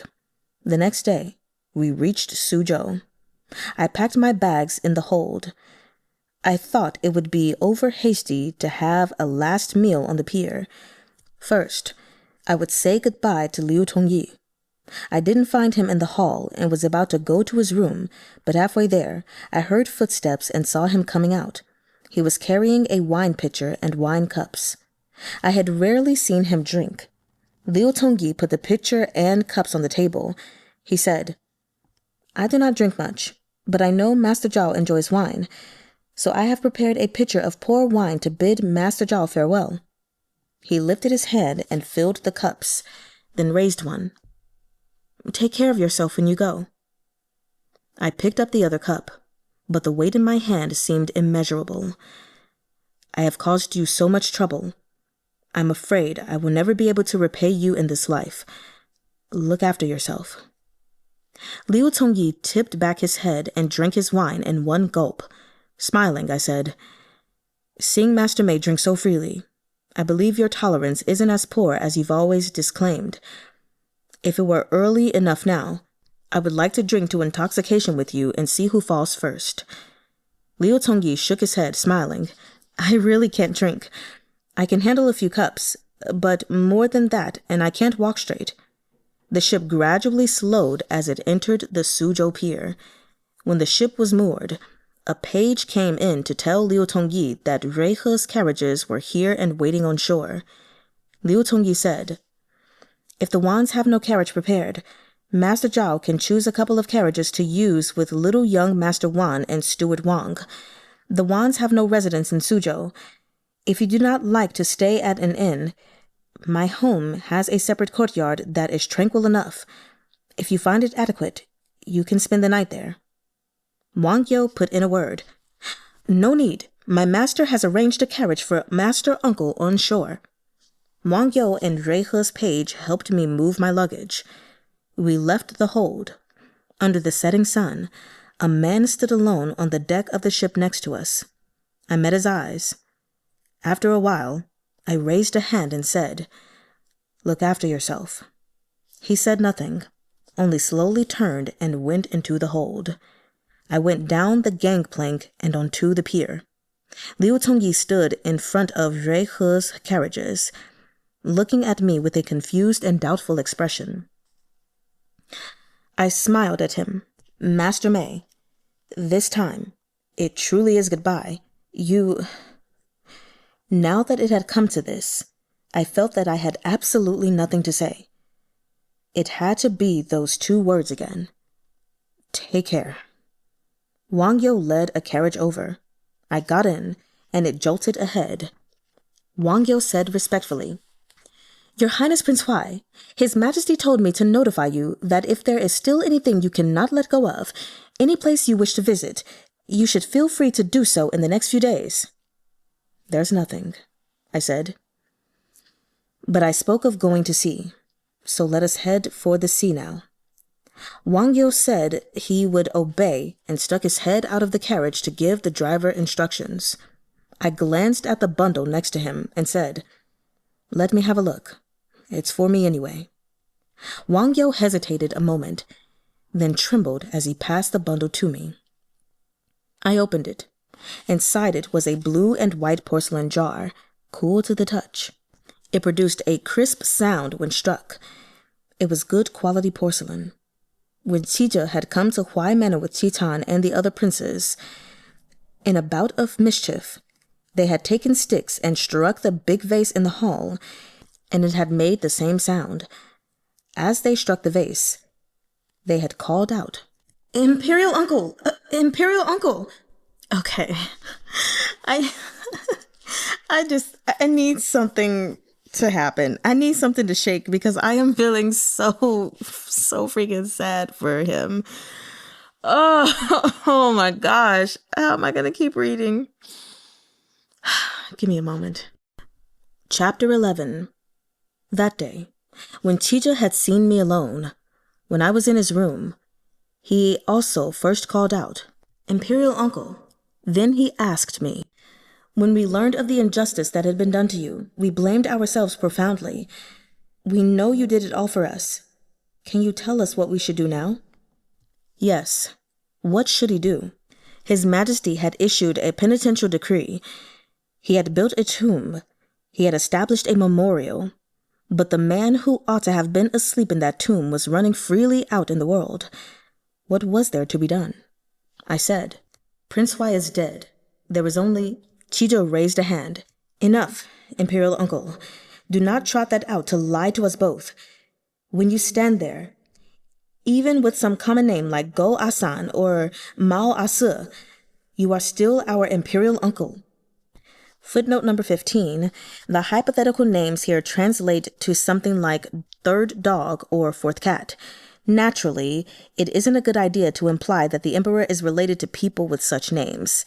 So knowing that it's Go Asan or Mao Ase. "Your Majesty must not use such examples," I said at once.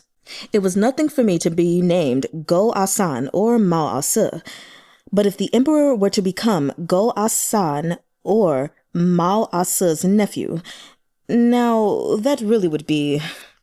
Qizhe sighed and looked at me.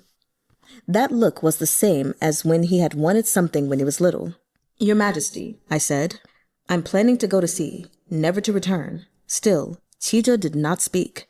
I continued, "If the ship were to encounter a storm and sink, there would be no further cause for concern." Finally, Qizhe spoke. Distinctly, he said, "Imperial Uncle, do not blame us." He took a small vial from his sleeve.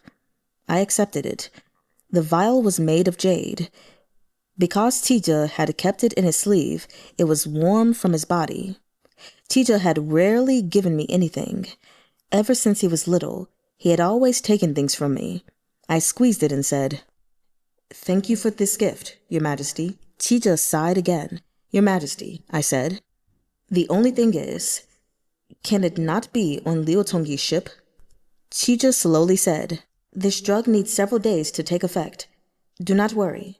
Imperial Uncle, do you want to return with us to the capital, or—" "Too many people know me in the capital," I said. "It will be cleaner to handle this elsewhere." I removed the stopper from the vial. It contained a liquid, which was slightly bitter. Qizhe turned away. After a while, he said, "Imperial Uncle, we promise you that mausoleum will always be yours." The carriage rattled. I put the jar back into its bundle. Wang Yo would use it to take me back to that big tomb. He said hoarsely to me, "Do not worry, Your Highness Prince Huai. That tomb was created on His Majesty's personal orders. I may be getting on in years, but my hands are still steady. I will convey Your Highness there safely." I said nothing. I lay down in the carriage to doze, then remembered what had happened the day aboard the ship, after I drank from that vial. I had been about to withdraw then, when Qizhe turned around. "Imperial Uncle, stay and talk with us." Afterward, Qizhe spoke to me for a long time. He spoke of nothing more momentous than minor doings at court in bygone years. For example, which tree in the palace the late emperor had personally planted, under what circumstances he had planted it, and so on. He said, "We remember everything about going to visit you when we were little, Imperial Uncle." He said, "We have always remembered your kindness to us." He said these things as though it were an ordinary conversation. He said, "We have never said these things to anyone else, and we never will again." I said, "There was no need for Your Majesty to say this. To make an irreverent comparison, relationships between members of an ordinary family are much closer than those between members of the imperial family. Look at Prince Dai. When he'd nearly emptied out Huai Manor, if he came over and called me uncle, I still had to give him money. This was only reasonable. Huai Manor was seized after I was arrested. The things my father had brought home in past years, and the trinkets I had purchased when I was young, the decorations and jewelry my mother had liked when she was alive, must all have been destroyed or confiscated or pocketed during the seizure. I remembered a couple of years back when I was in the desert buying sheepskins. I lost a drinking contest with some herders and spent half the night throwing up, then caught a chill and ran a fever. In my delirium, I thought I was still in bed in my bedroom at Huai Manor, and my mother was bringing me a hangover remedy. She berated me as she raised it to my lips, but when I drank it, it tasted of plain water. When I opened my eyes, I found that I was wrapped in a sheepskin jacket, sleeping on horsehide, with a young woman beside me holding a rough pottery bowl, giving me cold water to drink. She was ordinary looking, with a dark ruddy face and coarse hands, but her eyes were bright and clear, with no trace of impurity, perfectly clean. When she smiled at me and showed her white teeth, I thought she was a goddess. That girl was Aliana. When I left, she said she was going to marry a young man who rode a fast horse. Perhaps they even had children now. The carriage rattled forward. I slept in it a while. In my dreams, I now saw Qizhe talking to me, now Aliana, now Mija, now Shui-e, now Wanwan. Finally, it was Xiangnang, who had kept a stall at the corner of an alley in a town where I had once stayed. I hadn't felt like cooking then. Every day I took a small pot and went to her stay to buy noodles with shredded chicken. I would eat it at midday, then in the evening, add water to the leftovers and eat them as though they were porridge. That made a second meal. She always gave me extra, filling that little pot right up. She told me that her husband was dead, and all she had left were 2 children who had just learned to walk. She said she wanted nothing in life, only to find someone who could support her and her children. She would do everything in her power to treat that person well. I thought at the time that she was hinting something when she said this to me, but unfortunately, I didn't stay long in that town. Before I left, I wanted to give her some money, but she said she only spent money she had earned herself. I realized then that she had been looking after me, not favoring me. In my dream, I sold noodles with her at the corner of the alley. She rolled them, and I watched the pot. When the water boiled, I removed the lid, and the steam rushed up into my face. At my feet were children who tugged at my shirt, calling, "Papa! Papa!" The carriage gave a sudden jolt. I awoke. Wang Guo's hoarse voice said, "Your Highness, we're nearly there." The carriage stopped, and I alighted. Before me was a noisy pier. Ships were anchored near the shore. People came and went. Heaps of goods were stacked and carted. I had thought I might catch a glimpse of boundless waves, but instead we were in an inlet. A boatman carrying goods by the shore told me that, of course, a large pier could only be built in an inlet. Beyond this was the open sea. I turned toward the mouth of the inlet. Wang Guo said softly behind me, "You can rent a small boat to go have a look, sir. I can do nothing beyond that." I considered. It ought to be nearly time. Compared to 2 days ago, my head was heavier, and my steps were a little uncertain, my limbs numb. It might be tonight or tomorrow. Though a great man can see the whole universe in a grain of sand, faced with that little inlet, I still wanted to go forward and see more. Soon, perhaps, I would have nothing left, but right now, at least, I could have something. I circled the pier and found a small boat that transported goods out to the big vessels, but the boatman refused under any circumstances to take me. He said he had taken a job from a big ship and couldn't delay. Even when Wang Guo gave me silver to tempt him, it still did no good. The boatman said, "It isn't that I'm unwilling to deal with you, but I've already accepted a job, and I cannot delay. We have long-term jobs, not one-offs. Please understand, sir." In plain terms, he couldn't afford to offend a major customer for the sake of a tiny transaction. As we spoke, the major customer's ship slowly pulled in and dropped anchor by the shore. I saw a name in large characters at the fore of the ship. Zhe He. A man with the look of a steward left the ship and bowed to me. "Master Zhao, what a coincidence. We meet again. My master is on the ship and invites you to come aboard." I went aboard and saw Liu Tongyi standing in front of the hold. "Master Mei," I said, "is there enough wine on your ship this time?" Liu Tongyi looked at Wang Guo behind me, smiled, and said, "Naturally there is wine. There is someone in the hold who wants to say something to Master Zhao." I entered with Liu Tongyi. He took me to a cabin, knocked twice, and opened the door. I went in, and the door was gently closed behind me. I heard Liu Tongyi's steps walk away. The man in front of the window turned around and saluted me. "Your Highness Prince Huai." It was Jow Tseye. "I have traveled on Chancellor Liu's ship in order to thank your Highness. Thank you for your kindness to the Yuan family." "I shouldn't accept eldest young Master Yuan's gratitude," I said. "From beginning to end, nothing I have done has been for the sake of the Yuan family. There are some things that should remain in the past. They have been buried, so treat them as dirt." "Please do not worry, your Highness," said Jow Tseye. "My brother has decided to travel the world with me.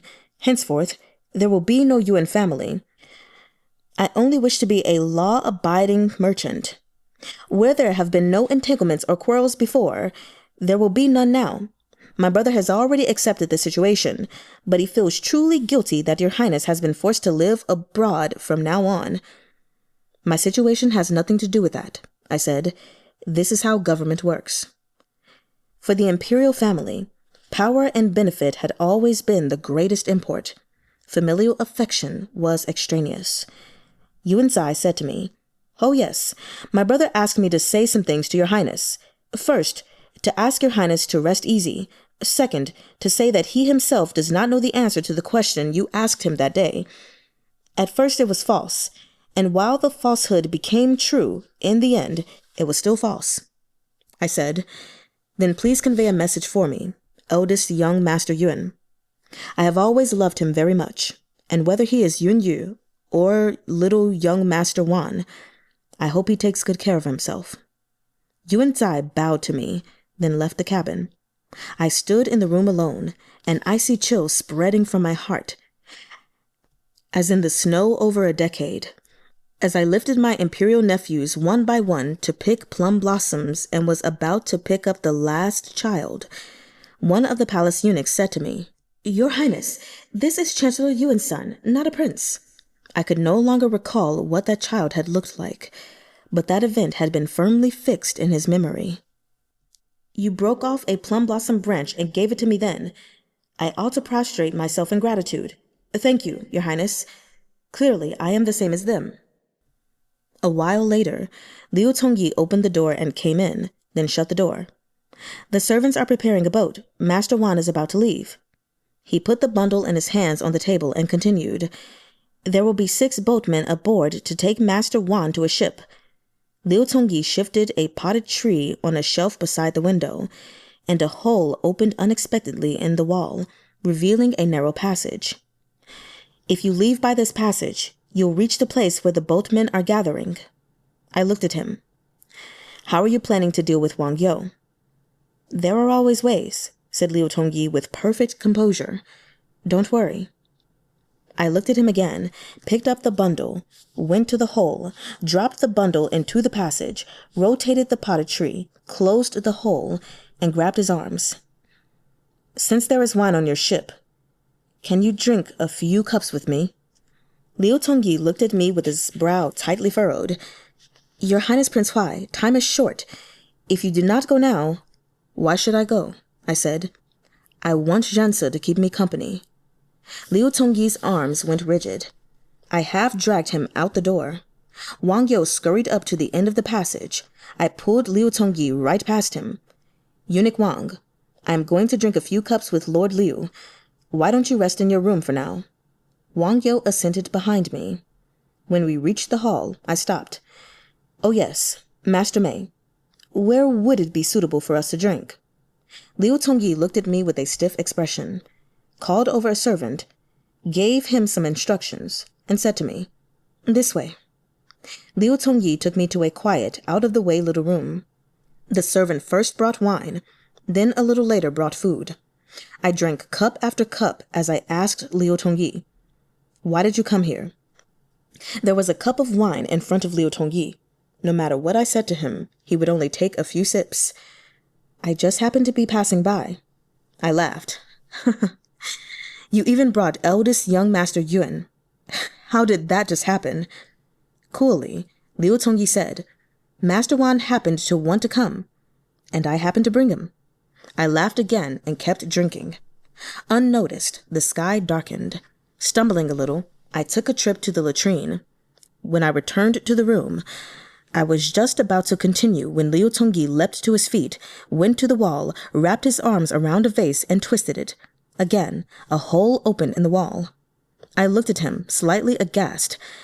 "Master Mei, how many secret passages are there on your ship?" Liu Tongyi once again produced a bundle.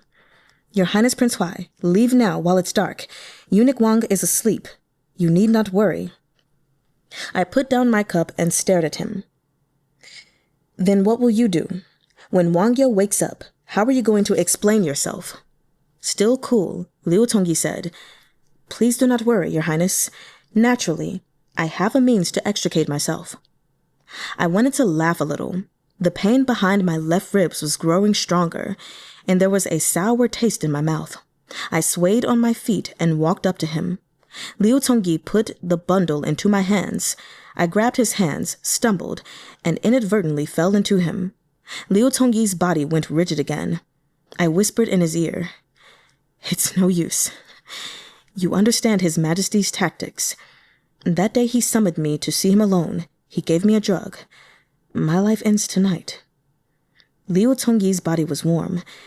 It gave me a feeling of calm. I couldn't quite keep my footing. There happened to be a bed in the room, so I fell onto it with him. I couldn't see Liu Tongyi's expression now. I only said to him, "Zhao, I'm sorry. I didn't want to drag you into this. Perhaps this is fate. Now that I'm nearing the end, you're still the one at my side." I was very much attached to life. I didn't know why people were born, nor whether ghosts truly existed. Perhaps life was a brief bout of something, while death was an eternal nothing. No matter what, something was better than nothing. That was what I thought. So no matter how events panned out, I exhausted all my efforts fighting to keep myself alive. But the more I struggled, the less I could escape. Now that it came down to it, I had no thoughts, only a blank feeling of numbness. I said to Liu Tongyi, "Zhao, I've said it before. Nothing is owed between us. You don't have to treat me like this, but thank you for doing it regardless." Liu Tongyi's voice seemed to be very far away. "I do not do this because of anything I might owe you, and it isn't to hear you thank me." I closed my eyes peacefully.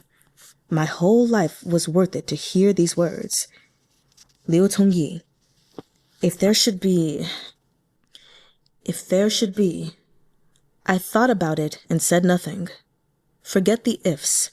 They might all be false. In this instant of utter reality, it was unsuitable to speak of such things. Supposing that what came after this was only a dreamless sleep, when daybreak came and I awoke, if I could only see him, hear him say, 'Prince Huai, Your Majesty, Master Zhao,' anything at all would do. If I could only hear, could only see, how good that would be." Amid the dense darkness, I automatically opened my eyes and saw a blurry face. When the face came clear, it was Liu Tongyi's. He stood by the bed holding a bowl. "You're awake." For an instant, I was totally numb. Then I instantly propped myself up. "Where am I?" "Aboard ship," Liu Tongyi said calmly. "Master Zhao slept aboard this ship last night. It is now mid-morning. Did you sleep well?" When I frowned, a stabbing pain lanced through my head. Liu Tongyi passed me the bowl. I took it and drank it down in one gulp. "How did you ever find the antidote and save my life?"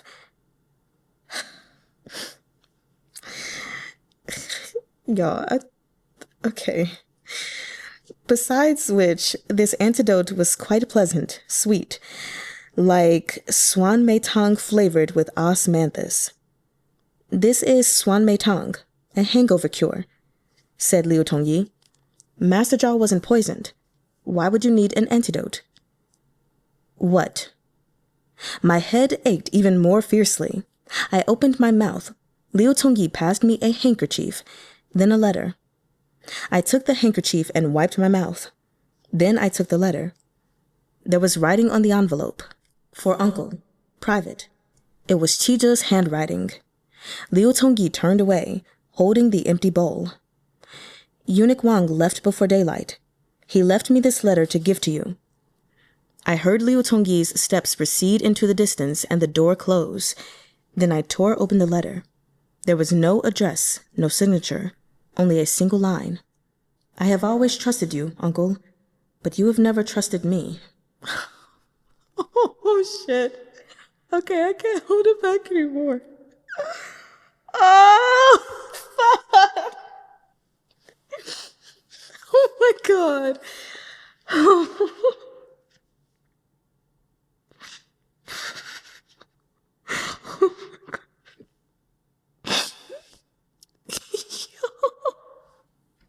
I'm sorry. I don't know why that just sent me in. Like, there was so many opportunities for me to cry, and so many times I felt it, but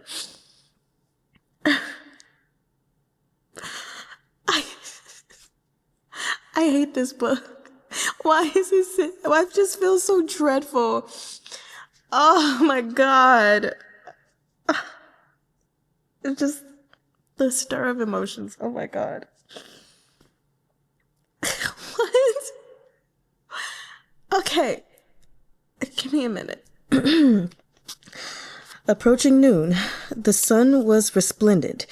It sparkled on the sea, dazzling to behold. I found Liu Tongyi in a cool spot below deck. He was looking into the distance. I knew not at what. When I came up in front of him, he said, "Steward Wang told me to convey to your highness Prince Huai that he was acting under imperial orders and offended you in many particulars. He also said that blue and white porcelain jar was an old possession. Your highness must have forgotten about it, but his majesty ordered him to give it to your highness as a keepsake. He has left that little jar in his room." I said nothing. After a brief silence, Liu Tongyi turned his head and looked at me. "I wonder what plans Master Zhao has going forward?" I looked at him. "What plans does Master Mei hope I will make?" Liu Tongyi paused. "I hardly have room to speak on the matter, but if Master Zhao still wishes to go to Java, I know where you can get a reliable ship." I thought about it, then said, smiling, "Concerning that, there is no need for Master Mei to go out of your way. I have become accustomed to drifting. All this is familiar to me. While the weather is good, I will bid you farewell." I packed up the clothes and luggage Wang Yo had left for me, as well as the little jar. With the bag over my shoulder, I left the hold. Behind me, Liu Tongyi said, "Master Zhao." I looked back. He said, "It's noon already. Why not eat before you go?" I smiled and said, "I don't think so. A noontime meal might last into the evening, and that would be another day's delay." When I was again about to leave, Liu Tongyi said again, "Master Zhao." I looked back at him again. His lips moved.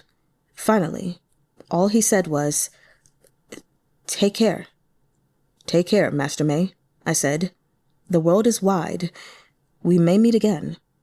I went down the gangplank and came ashore. I walked on a while, then turned back to look at the ship. There seemed to be a person at the fore, but the sun was too bright, and I couldn't see clearly. Perhaps there was no one. I turned. People came and went around me. The road ahead was long. Chapter 12. I grabbed a handful of dried red flowers from the bag and rubbed them between my fingers. "I think there's something wrong with your product." The middle-aged man glared at me, stiff-necked. "How did you even get involved in this? Don't mess up my sale. These really are top-quality tobacco flowers from the kingdom of Mohe, for the king's exclusive use. I don't suppose you'd ever seen anything this good." "I've seen plenty of tobacco flowers, but the largest dried flowers are still only the size of a pea. Yours are all as big as chrysanthemums. Maybe they're just wildflowers growing at your village gate." Even the man's neck turned purple. "Total nonsense. They're expensive precisely because they're big. Only the best quality ones are this big." I put down the flowers and gave him my earnest advice. "Next time you want to cheat someone, remember to do a little more research. As everyone knows, tobacco flowers are more expensive the smaller they get. The ones that look like rice flour are the highest quality. You have it backward." The man's eyes became two protuberant pigeon eggs. He was dragged off to see the authorities by some burly men. Then I dusted off my hands and turned to the person who had been standing off to the side with his hands behind his back during this exchange. I smiled and said, "Master Mei, what a coincidence." Liu Tongyi gave me a faint smile. The steward behind him said, "Master Zhao, it is a coincidence. This is the third time this month. Each time our general manager goes out to purchase goods, we run into you." "Then it must be fate," I said. "When you leave the pier, there's a good restaurant at the corner. Shall we drink a cup of wine together?" "Master Zhao helped us recognize a fake product," said Liu Tongyi. "I should be treating you. Only, isn't Master Zhao doing business in Java? How come we met you the time before last picking up goods in Dongying? And how come we met you last time picking up goods in Goryeo? And now that we've come to the desert on business, we meet you again?"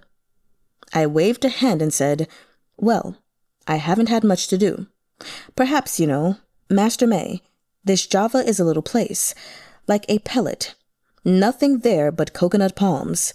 If you want to experience the virtue of spring flowers and fall fruits, you have to venture out into the wide world. Liu Tongyi inclined his head slightly, but there was a smile tucked into the corners of his lips. That's true. You say this is a monkey skull? I picked up the bowl and weighed it. The edges were inlaid with gleaming brass, and a piece of jade hung from it. That made it pretty heavy. The old fellow gasped and extended a trembling hand. Sir, be careful. Don't break it. That's an old Monkey King's skull. Do you see those 6 places? He pointed to the places with inlaid jade flowers and copper plates. That is where the Monkey King's 6 ear holes are located. An exceptional 6-eared macaque. It took 10 great shamans to bring him down. Look here at these talismans. Any lesser personage than Master Mei couldn't appreciate it. I've already decided to sell it to Master Mei. I'm very sorry, sir. I opened my eyes wide. What a truly expensive object. 10 shamans trekked all the way from the desert to the South Sea to make this old coconut. The travel expenses alone must have been considerable. The old fellow was aghast. Don't talk nonsense, sir. What coconut? This is the skull of an exceptional 6-eared macaque Monkey King. Smiling, I said, but this Monkey King must be very old to have the grain of a coconut shell on its bones. When I scraped off the skin of paint with the knife, the object's true nature was instantly evident. The old fellow left in a cloud of mournful sighs. Clutching the coconut, Liu Tongyi smiled at me. Master Zhao is a true expert. Naturally, I'm an expert when it comes to coconuts. They're everywhere in Java. You can't avoid becoming an expert. But Master Mei, I recall that you're very skilled in discerning these things. How did you come to nearly fall for it? I am only skilled when it comes to antiques, said Liu Tongyi. I haven't seen many coconuts. True enough, I grabbed him by the arm. In all this time, I've eaten so many meals at your expense. Yuanzhou lies to the south. It's my turn to pay. Liu Tongyi smiled again and let me take him toward a restaurant. All right. The rain was coming down in buckets. I opened an umbrella on the veranda. A gust of wind blew in slantwise and nearly sent me reeling. The inn's attendant said, Sir, you can't go out in this weather. Rest a while in your room. I hear several ships on the river capsized between last night and today. I looked up. When the wind dropped slightly, I charged into the rain all the same. I had received word that Reihe's people had arrived in the city the day before yesterday, but when I arrived, the inn they were staying at was already full. If I didn't go today and waited until the rain stopped, they might be gone by tomorrow. So you're following. Besides, it was pouring, and it was midday. They were sure to be eating in the main hall. It would be more natural for me to go inside to get out of the rain. I hadn't gone 2 steps when a wild gust of wind blew my umbrella away. I turned back to the inn and borrowed a raincoat and bamboo hat from the attendant, then staggered onward. Up ahead, at a corner leading to the pier, I caught sight of someone standing in the wind and rain, unmoving, looking as if he were on the verge of being bent in half by the wind. The 2 people beside him were desperately trying to drag him away. The more I looked, the more familiar he became. When I was right in front of him, I blurted out, Jeanne. He looked back abruptly, and I tipped up the bamboo hat. Master Mei. I have never seen Liu Tongyi in such a wretched state. His hair and clothes were plastered to his skin as if he were a water ghoul. I moved my lips, trying to smile, but for some reason, I couldn't manage it. I only said, a little stiffly, Master Mei, oh, what a coincidence. We meet again. Liu Tongyi stared fixedly at me, but he was smiling. Yes, such a coincidence. We meet again. I put the bamboo hat on Liu Tongyi's head and pulled him back to the inn, where I immediately put him in a hot bath and prepared ginger tea. But Liu Tongyi still became feverish at once. For 2 days straight, he threw up anything he ate. His stewards and servants did nothing but cry. The old steward clung to me and said, "The old master died of lung disease. If the young lord also... What will we do? What will we do?" All the servants sobbed. I threw them out. Late at night, I wrung out a cool handkerchief and put it on Liu Tongyi's head. I said to him that actually, we hadn't met by coincidence those times.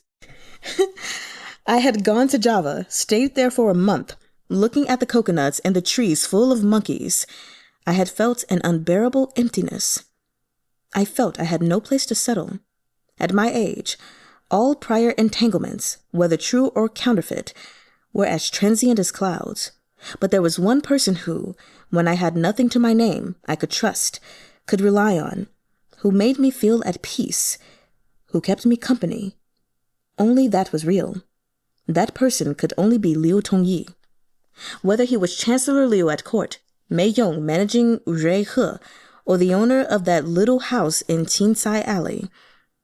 I tucked Liu Tongyi's hand under the covers. "So you have to be all right. Or else, when I really am about to die, who will I have to depend on?"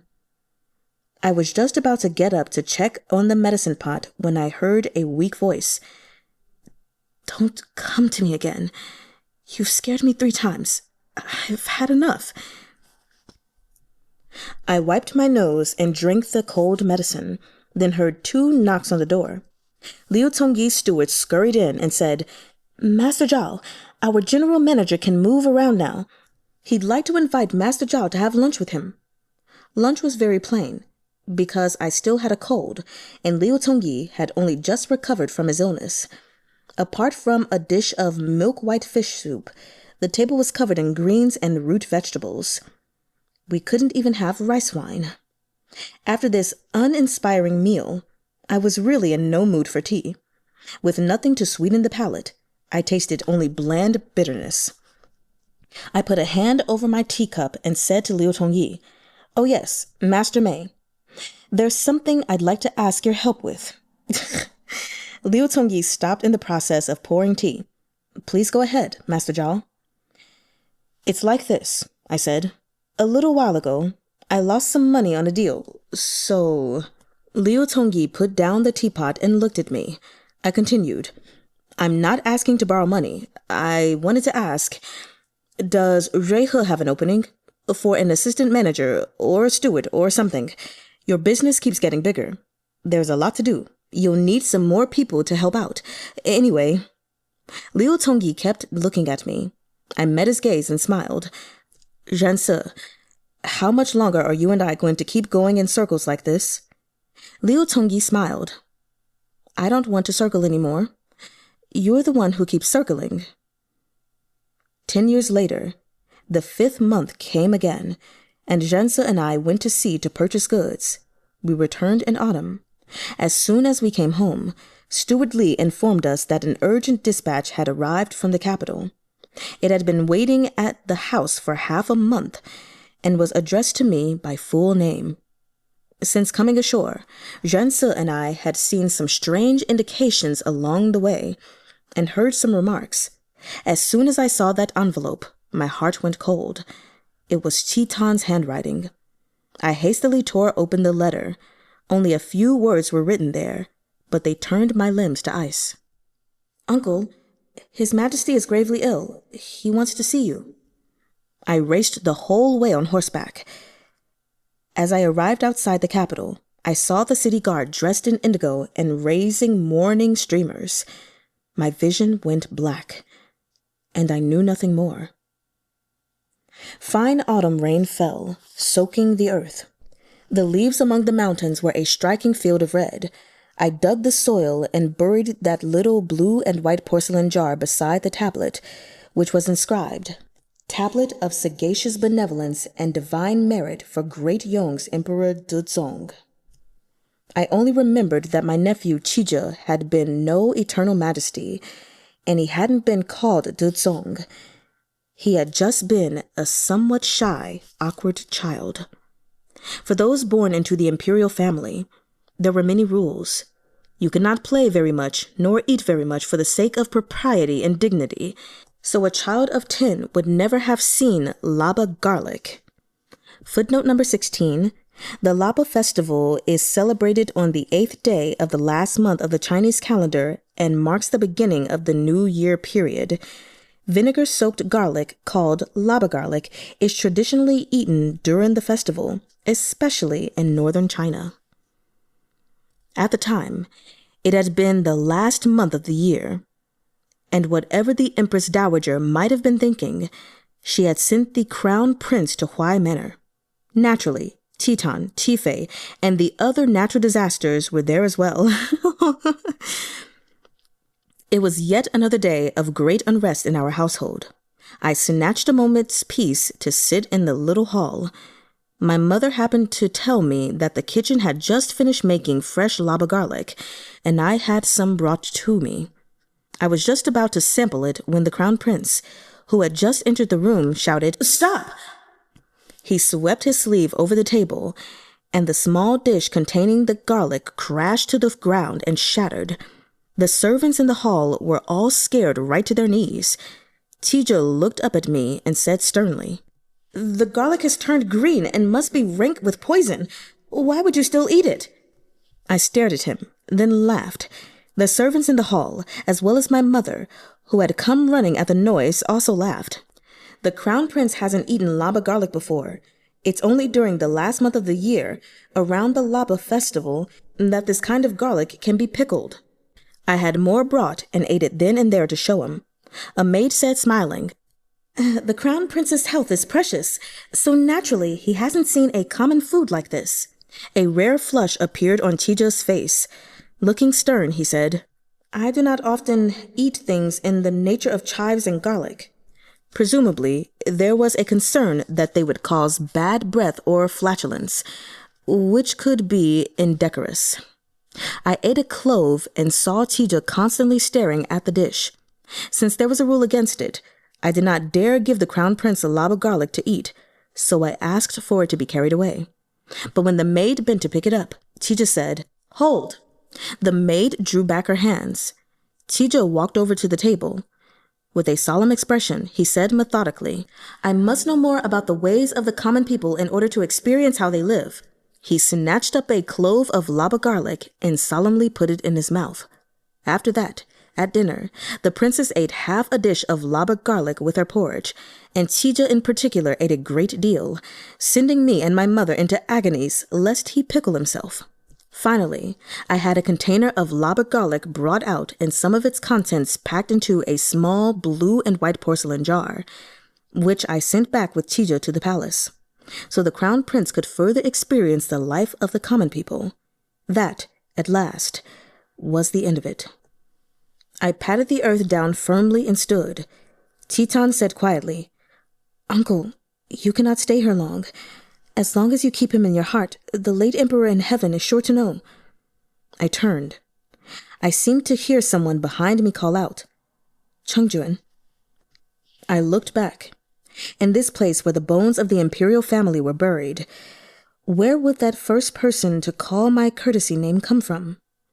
When we left the Imperial tombs, I saw from the corner of my eye a figure standing by the rock face along the road. He smiled at me, his expression profoundly relaxed, then vanished into the rock face. Autumn rain streamed down. Red foliage was gorgeous. It was almost as if he had never been there. I let down the curtain, and the carriage moved smoothly forward. We returned to Dai Manor. The next day, when the rain had stopped, I made ready to go home. Zhao was at home waiting for me. Teton wanted me to stay a few days more. I said, "Our business is flourishing, and it's too much for Zhao to handle on his own. I must hurry back." "You only say that because you don't want to stay, uncle," said Teton. "I'm not extorting you anymore, so why are you in such a rush to hurry off?" "Is that any way for a prince regent to talk?" I said. Smiling, Teton said, "In front of you, I'll forever be young." A passel of children played in the garden outside. Teton had told me earlier that some were his, and some belonged to Tifei and the rest. Because there were many antiques at Dai Manor, and the furnishings were new and exquisite, they all liked coming here to play. On the veranda beside the garden, I saw a few palace eunuchs standing with a youth. The child's immature face looked familiar to me. I couldn't help looking at him. Titan laughed. That's one of so-and-so's, the same as the rest of them, just the same. I smiled. Titan sighed. When I look at them, I remember when I was little, playing at Hwai Manor. Things were better when we were little, with nothing on our minds. Yes, it was better when they were little, innocent and artless. Whatever the adults had taught them, whatever they had learned, they still had the simplicity of childhood. For example, that time decades ago, when I had held them up so they could pick plum blossoms. I only understood later, when my mother told me, that all the princes had gathered at Hwai Manor that day because my father had just died, and the various factions wanted to find out where I stood. That day, I picked up each of the princes one by one, so at first they could find out nothing. But later, because of the spilled cup of tea, I had held Chee-juh the longest, and therefore Hwai Manor had joined the Crown Princess faction. It would not do to dwell on this. Decades had passed. Many people and things were now gone. Looking back, it was just some kids coming to their uncle's house to play. A servant ducked inside and whispered something into Titan's ear. Titan said to me that he had to take care of something. He would be back in a moment. He stood and left. I went to the veranda and slowly strolled, watching the children play. Suddenly, I heard a sound from the small hall next to me. I glanced inside and saw Titan bow and say, I must go see my guest. I will return soon. Seated at the head of the room was the boy I had seen standing on the veranda earlier. His clear, childish eyes were watching Titan. With a show of sophistication, he inclined his head. Then we will await you here, Imperial Uncle. The end. Y'all, I don't know how I did it. I genuinely do not know. Chapters 10 through 12, because when I tell you, I read chapter 9 today. I believe I read some of chapter 8 and then all of chapter 9 today, and then read more than I expected today. I was only going to read chapter 10, but somehow I don't know. I just could not stop. So here we are at the end of the main story. There are 4 extras afterward. Let's talk. And the crazy thing is, I have my notes, but I'm just like, what do I do here? So, okay, we are going to start, I guess, with the very first thing that I have written here, which says, Yun-yu being his imperial nephew is wild. It's so wild. Never was I anticipating that.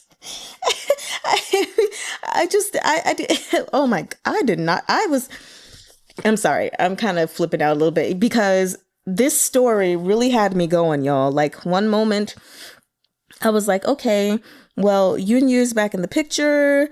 Okay, let's see. Is it Liu Tongyi, Yun-yu? Like what's going on? Especially after Liu Tongyi was like, you know, he doesn't have that kind of relationship with His Majesty. So he goes to him and tells him he loves him and he's smiling and everything. And so I'm like, okay, is it really going to be Yun-yu? Like I was actually by this point rooting for Liu Tongyi and Jing Wei again. So then after he admitted that he loved him and, you know, Yun-yu was smiling and everything, I was like, okay, so I guess they're going to be the ones to be together. And then boom goes the dynamite. I was like, okay, so no, that's not going to be the case. He just confessed his love to his nephew. Lovely. Just great. Okay. So I was like, so there's no one left but Liu Tongyi. Let's see how it's going to go. So my emotions, I wasn't happy thinking that it was going to be Yun-yu, but I was like slightly excited for him if it turned out to be. So I was like excited and then my hopes were dashed. So then we go into this little memory of the emperor when he was a kid and the mistreatment that he received ultimately from his mother. And it was really sad because to appear a certain way, The emperor, he went through so much crap as a child that he shouldn't have had to experience. There was no reason that imperial uncle should have had to come visit him. And I don't know if he was really hungry or not, but I'm going to say pretend to be hungry just so his nephew could eat some food. Like, what the hell? I was definitely angry as well. And then I'm just going to move forward. So I will say that when reading these chapters, and especially even going to a memory like that, it did temporarily make me even more upset with the emperor and how everything went with his arrest. Because I guess in that moment, I was just like, wow. So seeing how he treated you growing up and doted on you, even though there was a period of time where, he didn't come around as much given the stresses of, being there, he was always so kind and everything to you. And I was like, but you ended up believing him to be a traitor and had him instantly arrested and just all of this crap. I was upset. I know he didn't do like a whole bunch, but I was upset. But that's all I can say. It just made me temporarily be mad at the emperor. So then anyway, going on, speaking of the emperor, actually, no, I'm sorry. There's a note before this. Prince Huai making his plans to leave and everything, and then thinking to himself that his life is a failure. Y'all have no idea how much that hurt me. Just reading that was so painful because I know what it's like to go through life, and even if you've done good things, but have someone or someone's constantly being like, you're a bad person, you're this, you're that, and feeling like you haven't really accomplished anything. And you're like, man, my life is pretty sucky. Like, I haven't accomplished anything. I'm a failure and I'm going to die alone. I felt so bad for him. And then, well, the place where I finally broke down. I'm sorry. I probably should have taken a break before giving my notes, but okay. On page 343, when he's like, my life is ending tonight, which that made me upset too. That's why I said this book sent me on so many emotional roller coasters, because then, we have the emperor giving him this vial. And as soon as it said it, I was like, is he really giving him poison to kill himself? Like, the man, he hasn't bothered you in 3 years. Just let him live his life. And so that pissed me off again. And then especially when, he came across Liu Tongyi, and Liu Tongyi was trying to give him a way of escape or whatever. And he was like, why are you here? Like, why did you show up? And he was like, oh, I just happened to be here. I was like, Liu Tongyi, you are in love with this man. We all know it at this point. And it's sad because my brain was like, he's about to die, even though I know he's not, but I'm like, he's about to die. And so then we get to page 343. After he wakes up and he was like, there was no poison, there was no antidote. And then this letter just says, I have always trusted you, uncle, but you have never trusted me. I still need to take the time out to consider why that just hurt my heart so badly. Because I don't know, I guess because in a way that's true. But at the same time, it's like, has the emperor ever really truly given him a reason to trust him? He never felt that stability. And I feel like in a world where everybody is looking at you like you're poison, then when someone is looking at you like you're not poison, or if someone believes you are not poison, they need to make that clear. They need to make that 100% abundantly clear, because if it's subtle, how are you going to be able to tell?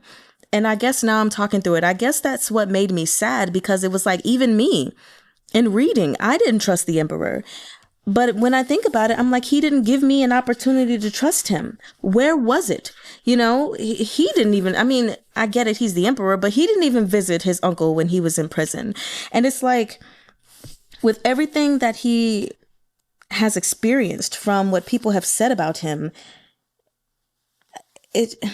I feel bad for their relationship because ultimately society put a wedge between what could have been an extremely beautiful nephew and uncle relationship.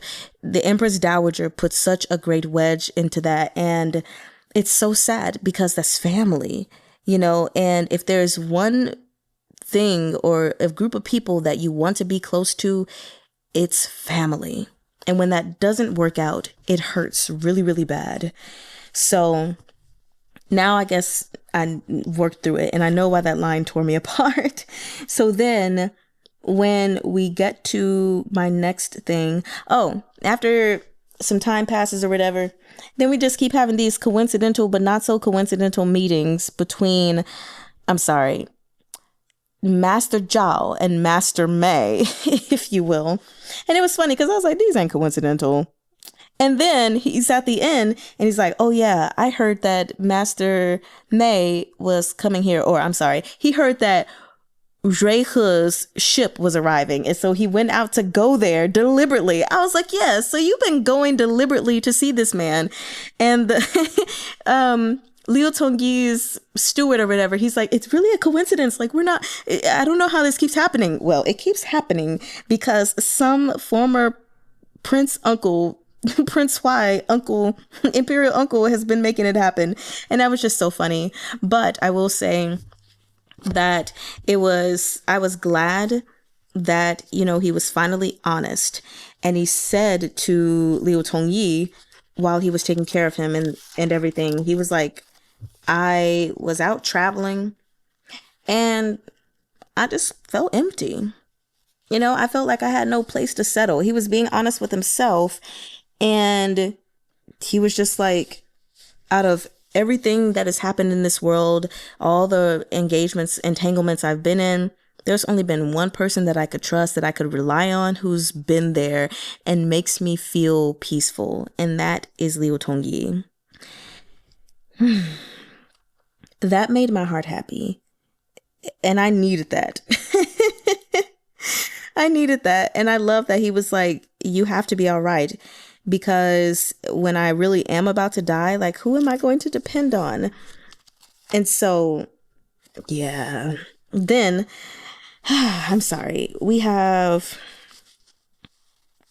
looking back, it was just kind of, that's what it was. Okay, I'm like, I can't even understand my own notes because I was scribbling really fast, you guys. So, literally, on the last page of chapter 12, when he says, looking back, it was just some kids coming to Uncle's house to play. I highlighted this line, and some of you may be thinking, why would you highlight that? That's such a simple sentence. Exactly. Such simple words put together, but they truly encompass this entire story and really the entirety of his existence. In life, it had been so simple. All he was an uncle who had his nephews coming over his place to play. His nephews for him to dote on, for him to love and care for. He has always wanted to be loyal to them. At one point, he wasn't thinking about proving his loyalty. He was just loyal because he loved them. But society labeled him as one way. The Empress Dowager was wary of him. Everybody is wary of him, thinking he's going to be plotting a rebellion. And they messed that up. They completely tore that up. And so that line, for me, I had to highlight it, And then, of course, we get to the point where the emperor dies, right? He's sick and then he dies. And that's just that. I'm not too banged up about it. Honestly, he didn't even seem too banged up about it. And then I think in those moments where he was like, he thought he heard a voice say Chungju, and then he looked and he saw a figure and it's like they weren't there. Then it happened again. I mean, I kind of just figured that maybe that was Yun Yu that he was thinking about, But anyway, that's all. Sorry if my thoughts are all jumbled up and not as entertaining to listen to because they're kind of like pauses and all that crap in them. But we did it, y'all. We done did it. And now we have 4 extras left. starting on page 355, going to page 440. So that means we are under 100 pages. We've got 90 pages left, and I am going to try my darndest to go ahead and knock those out in 2 videos. That's 45 pages. Yeah, I think we can do that. So please let me know your thoughts and reactions in the comments. And I'm gonna see y'all next time. Alrighty daddy, 我爱你们.